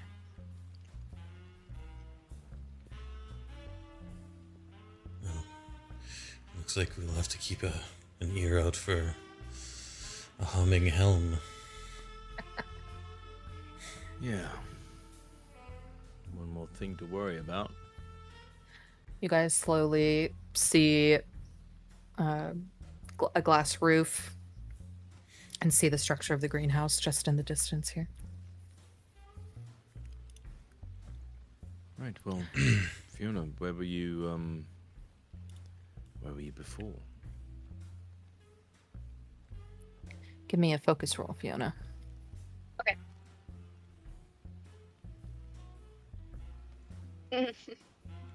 A 1 and a 2. A 1 and a 2.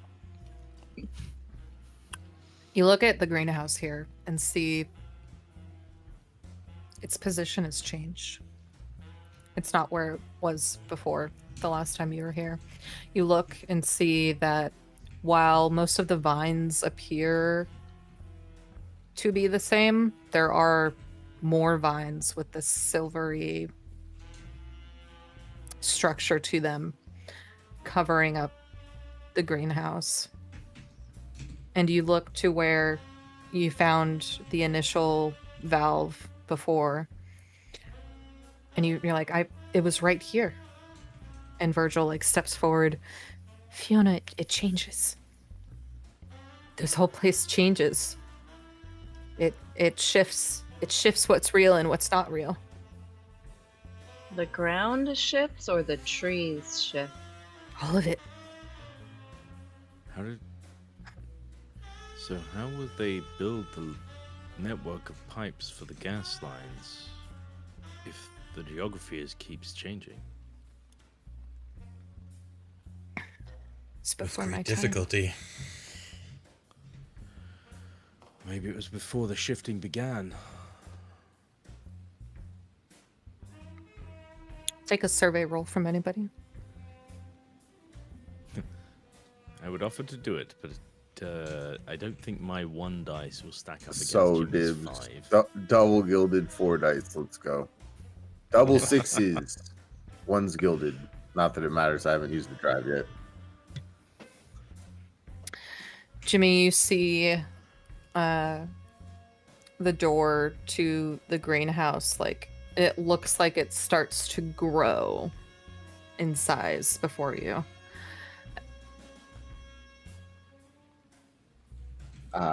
Is that door growing? Is this Just place happy to alive? see us. You all look over and it's like a perspective shift is occurring with you all. Jimmy is quite Okay. unnerved at this point. This is very supernatural. Yeah. In his time, Arthur has been subjected to a lot of drugs. And this is basically like, oh goody, it's that feeling again. Mm-hmm. Yeah. The walls are breathing and the door is growing. Essentially, yeah. It does feel like this environment is actually breathing and the doors open to the greenhouse on their own. Awesome. So, Virgil, is that normal? As much as normal goes around here. Yes. Huh. Jimmy kind of wants to go back to the underground tunnel. At the very least, you had to open that. Yeah, I was going to say, at least I wasn't invited in there, which makes it feel more safe. I don't blame you on that. Arthur. Coming from within the greenhouse. You all hear it this time. She's calling to me again. Was that the voice that you heard earlier? You heard her too? That's what I mean about voices. This time I did. You think... Virgil, you said the Earth speaks to you. Does it ever use that voice? Sometimes. Okay. Arthur's gonna step towards the greenhouse. I'm gonna Okay. check it out. You step toward, you cross the threshold inside. Inside, it's dark in there, but you see plants, you see random, greenhouse type items, vases, and gardening tools. Anastasia? Come on, Arthur. Play hide and seek. I mean, between you and me, you're the champion at that one. I've been looking for you for the last decade or so. Well, come find me.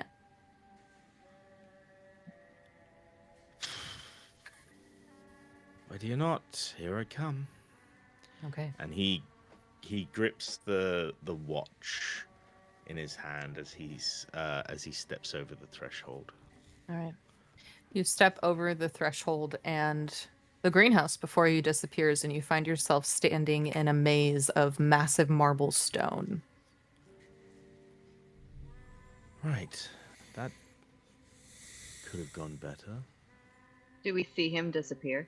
Yes, you all watch as Arthur steps through the threshold into the greenhouse, and his figure just like blinks out of existence immediately. I'm gonna Alaric follow. will, yeah, right behind. Everybody just runs see- in. Well, to see if Okay. if it's a portal. Fiona or and something. Arthur Fiona and Dr. Quinn step through, and you are standing next to Arthur in this labyrinth. And Jimmy, you watch as your three friends disappear. Virgil is standing there. I don't think I'm gonna go in there. Virgil, I don't really want to go in there either. But duty calls, and I will hop in. Okay. You hop in. And you Well, the good all news are is I now found the standing. labyrinth. I considered going back and trying to find you guys the other way, but I feel like I'm probably in more danger alone. So we're gonna be together in the labyrinth with the Minotaur. Yeah, that is a good point. Arthur's going to look around. He's looking at the walls for the symbols that were mentioned, or any signs of a behorned bipedal creature having walked through here. Okay. Give me a survey roll, Arthur.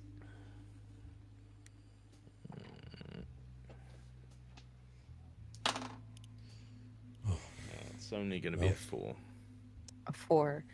As you kind of take a couple of steps forward and see different pathways to go down, a wall next to you, you hear stone rumbling on stone, and this wall next to you that was to a pathway is shut. And you begin to hear that all throughout the labyrinth. Okay, that feels like So- cheating. Safe to assume we're within Lily Spire now. Yes, Fiona, you assume that is where you are. Now, I do remember hearing of somebody that once mapped the labyrinth, but that was before anybody figured out that it moved. Mhm. So, we're going to have a great time, guys. It's going to be fun. Do we have any rope? You would all have whatever you need necessary to do your job. So if you need a rope, you would have rope.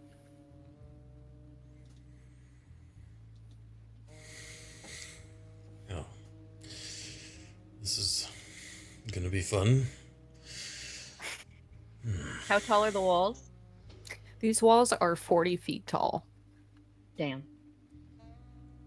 Those are tall.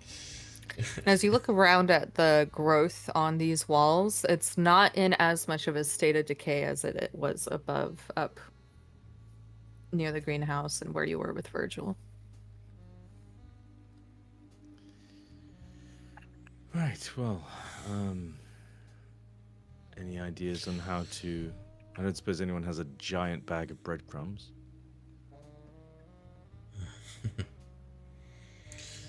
No, the best I have is a sewing kit, but I'll run out very quickly.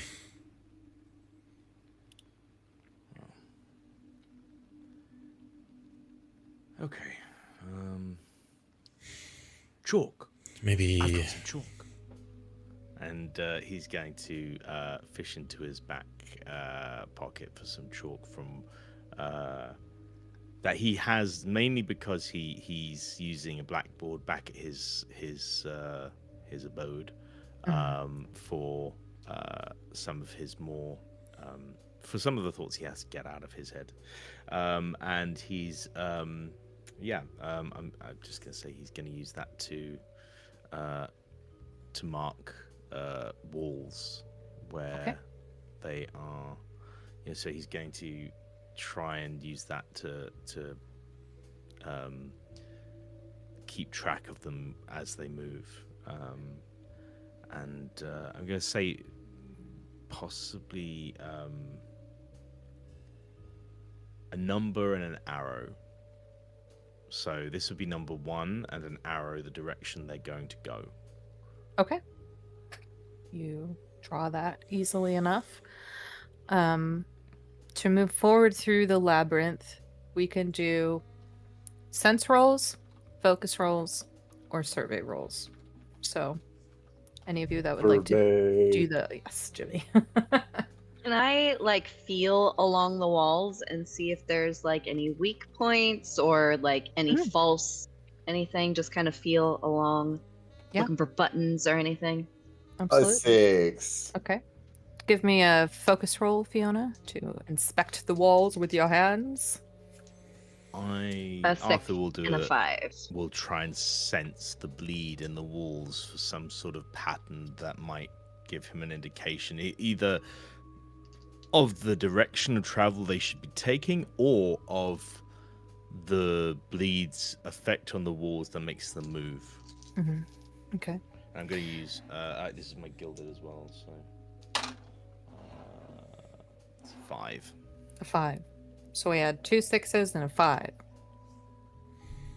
Okay. Yes. I will also be focusing on anything that might, indicate a fresh path, essentially. Okay. And that was Did you roll 6. for that already? Yeah. Jeez. All right, good rolls, y'all. We'll start with Jimmy. You did a survey roll to kind of look and try to determine where the correct path is as you kind of step forward and look down one hallway and down another. Everything really looks the same. While you're doing that, Fiona, you are moving your hand along the wall, trying to feel anything. As you do so, you feel some vibration on this wall that you're touching, and a hum, like a deep guttural hum from the other side. Arthur, you try to reach out to the bleed here, and it's strong, and you feel maybe if you take a right and then a left, there's something stronger resonating from that direction. So safe to say we're being hunted. And Dr. Quinn, you just kind of have your eyes out, watching, waiting, watching. It remembers you. Search. It's your fault. And Jimmy, as you walk, you step through an opening into another hallway, and very quickly, the wall behind you closes you off from everybody else. Oh, god damn it. Come on. Okay, fine. Fiona, Jimmy is your alone. hands are on the wall here, and you feel that vibration and that hum. And Dr. Quinn, as you're just kind of keeping your eyes out, you're slightly close to Fiona. You watch as this big, muscular arm breaks through the wall, grabs Fiona, and pulls her through. And the wall shifts and closes. Can I with make her a on the other move? side. Can I Sure, make a you move can- fast enough? Sure, give me a move roll. Okay. Does Arthur see this? With you being sensed where that bleed was, but if you hadn't started walking over there, then yes, you would hear commotion probably from behind you of like Fiona screaming. 5. A 5. You grab onto her, and you're pulled with her. Okay. As you are pulled with her through this wall, you see for a split second the gold helm of this minotaur beast in this big muscular stature, and it huffs and puffs through its nose, and it picks you up and throws you all the way over another wall, and you land flat on the ground and take 1 body mark. Jesus Christ. Oh. Body. Can I attempt to circle around? Is there like a pathway that I would maybe run down and then hopefully loop back to help them with? Yeah, give me a survey roll to try to find your way back Right. to them. Did he throw 5. me right back to where I was? Nope. You are now in a different area of the labyrinth, but you don't see any of your friends nearby. You got a 5, Jimmy? Yeah. You turn a couple of corners, kind of shout out, Arthur, Fiona, no response. But you come to kind of a crossroads area in the labyrinth, and you look and see 2 walls that have runes that you slightly recognize from your last assignment. And see... Da-da-da-da. Where is it? I have too many things here.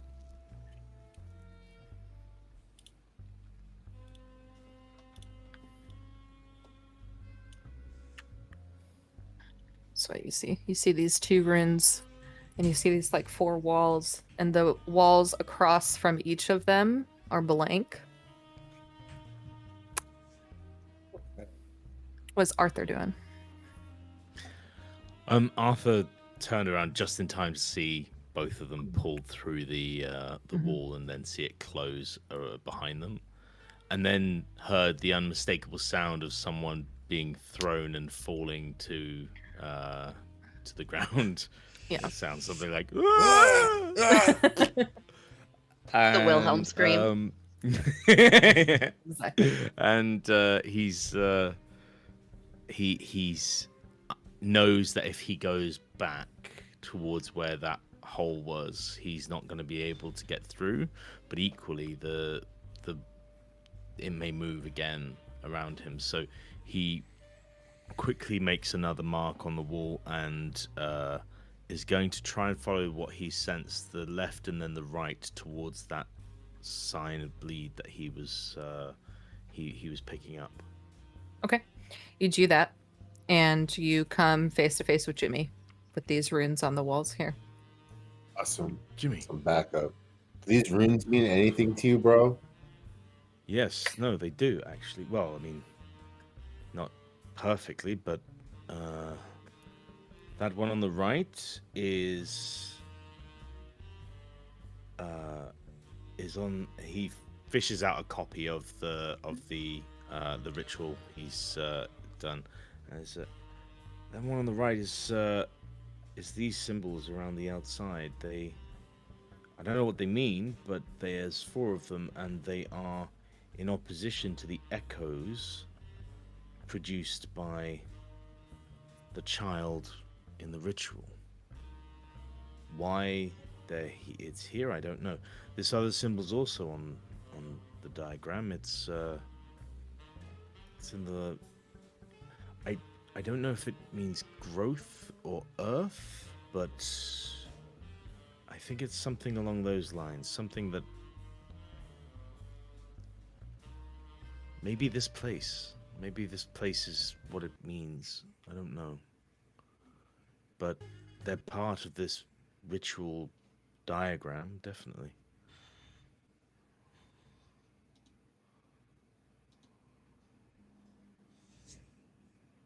Dr. Quinn, over there by yourself, you kind of stand up. Sorry, that was a really hard toss. What do you do over here? First, you would look around, see any paths that are open. Mhm. Or There's if there's one direction leading it. You're in like a dead end. Okay. It tossed you into. I guess there's only one way. He'll start following the path. Okay. Keeping an eye out Start. for anything that, any symbols or anything like that that might indicate something that Mhm. be a way You to go. walk, and you see a chalk marking from Arthur on the wall. So, did I hear any other shifting other than the one wall closing behind me when we got pulled through?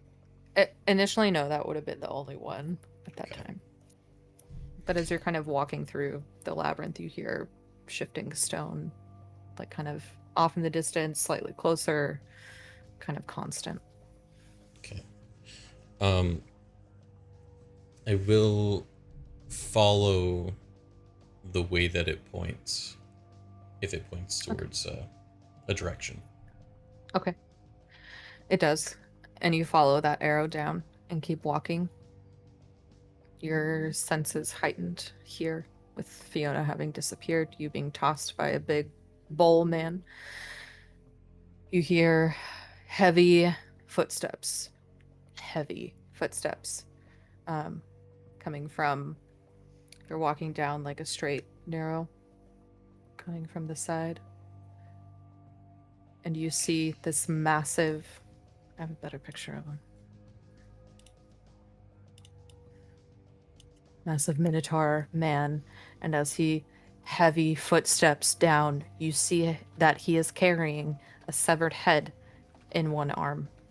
And as you look closer, it appears to be Fiona's. And we'll stop there. What the And I run.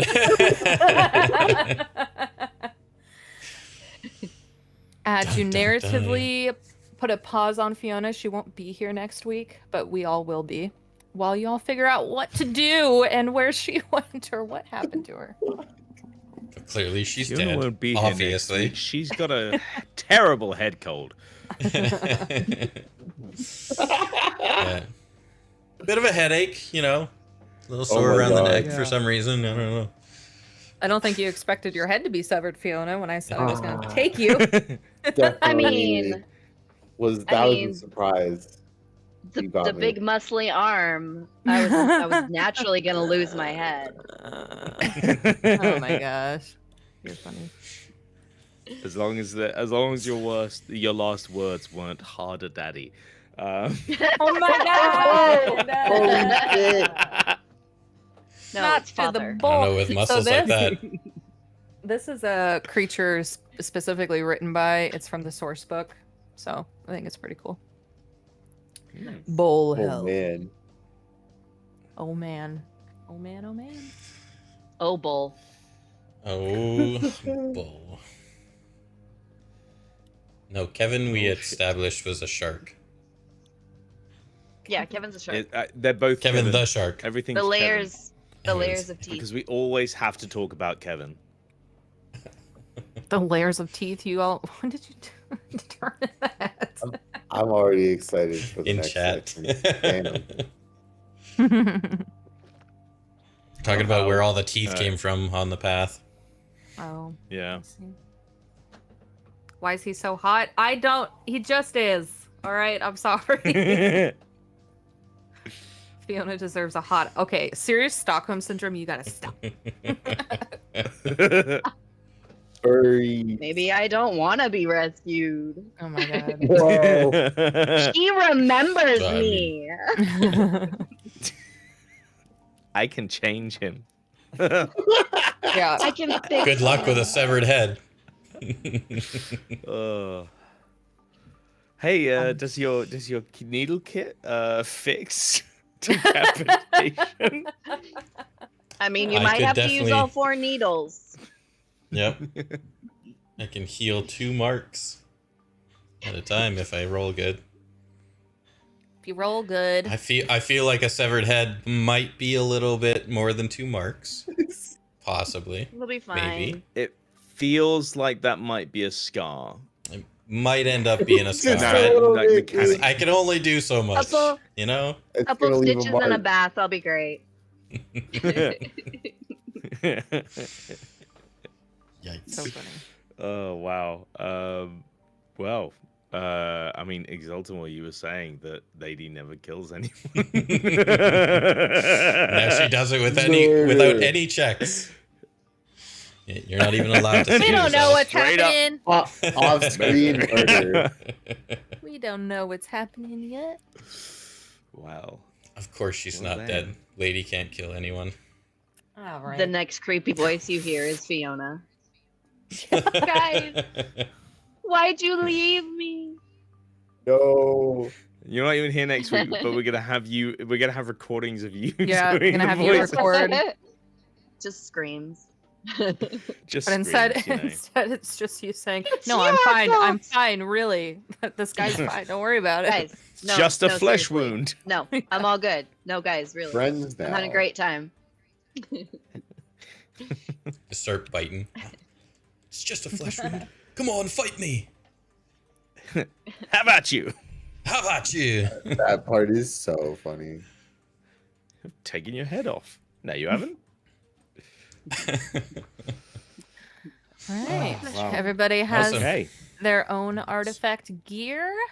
That was fun. I love my Heck artifact gear, yes. Very cool. I actually need Yeah. a little compass I coin. thought you were gonna use that, Arthur, when you stepped through. I thought you were gonna spin back time.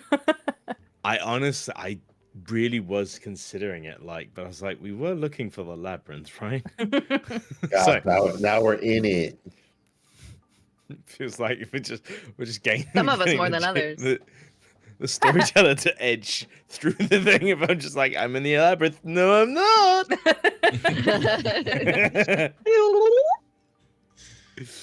I think it'd be Arthur's head that was in the bull's hands at that point.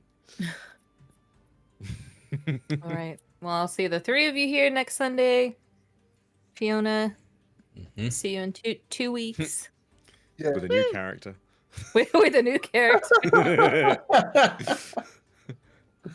Oh, Jesus. All right. All right, guys. Sweet. See you later. Have a good night, everybody. Good sesh. Bye, everyone. Bye. Bye.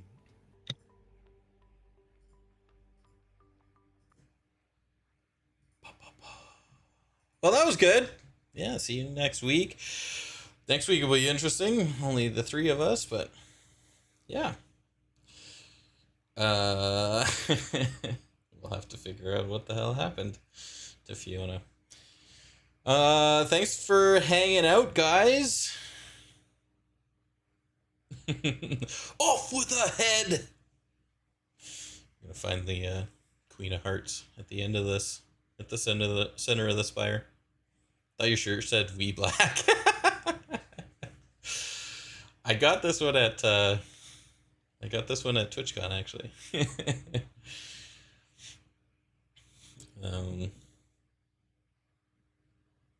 Yeah. I think it was the last TwitchCon that we went to. I think it was the Las Vegas one. I'm pretty sure.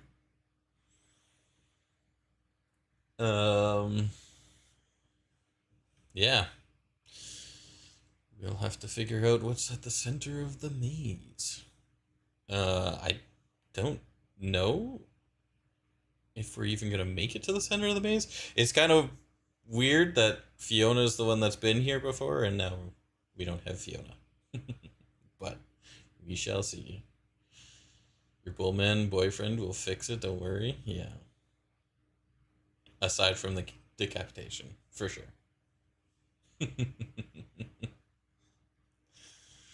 Super glue. It's alright, I can stitch it. I'll stitch it up. No worries. Pull a Frankenstein stitch. Oh, what movie was it that was it in Idle Hands that they used bubble gum and duct tape to stitch his Seth Green's head back on? Yes, Idle Hands, Lacey. I'm pretty sure he gets decapitated with the shovel, and then they use like bubble gum and duct tape. We watched it in the Discord there, not that long. Well, I say not that long ago, but it was actually pretty long ago. It was probably last year. Dumb and Dumber with the bird. Yeah, yes, yeah. Got a bottle in his head. Oh yeah, yeah. I think they actually piked his head. Like they stuck something in there. He was either a broomstick or something, and then they stuck his head. Oh, it wasn't actually Seth Green. It was the other character. It was the bigger guy. Because he always kept on like having to hold his head. But yeah, they like piked his head on there and then duct taped it. Yeah, we watched that in the Discord there, and I hadn't seen it since I was like younger, and I forgot how graphic, and there was some like there was titties in there, and I was like, whoa, okay, I forgot all about that. Just casually watching it in the Discord. But yeah, I love that movie. It's another one of those like cult classics that nobody really knew about. Just one of those weird movies that some people knew and watched, got to experience. Anyways, yeah, next week. Honestly, so it's pretty early. We only went for 2 hours. I might, I might pop back on. I have to run out and do some grocery shopping, but I might pop back on and play a little bit more of the Silent Hill. So, I've been meaning to actually jump back on and do Silent Hill because I haven't played it in quite some time, but yeah, I gotta do some grocery shopping, so I'll go do that, and I'll come back and Silent Hill 2, the remake one, and we might play for a little bit. I don't have a lot of time, but I have a little time. Speedrun groceries? Yeah, it's easy. I'm a guy. I'm like in and out. Pause. Hold on. Wait. Grocery shopping. Like, we have like a thing, we know what to go for. Anyways, I'll talk to you guys in a little bit. Okay, bye.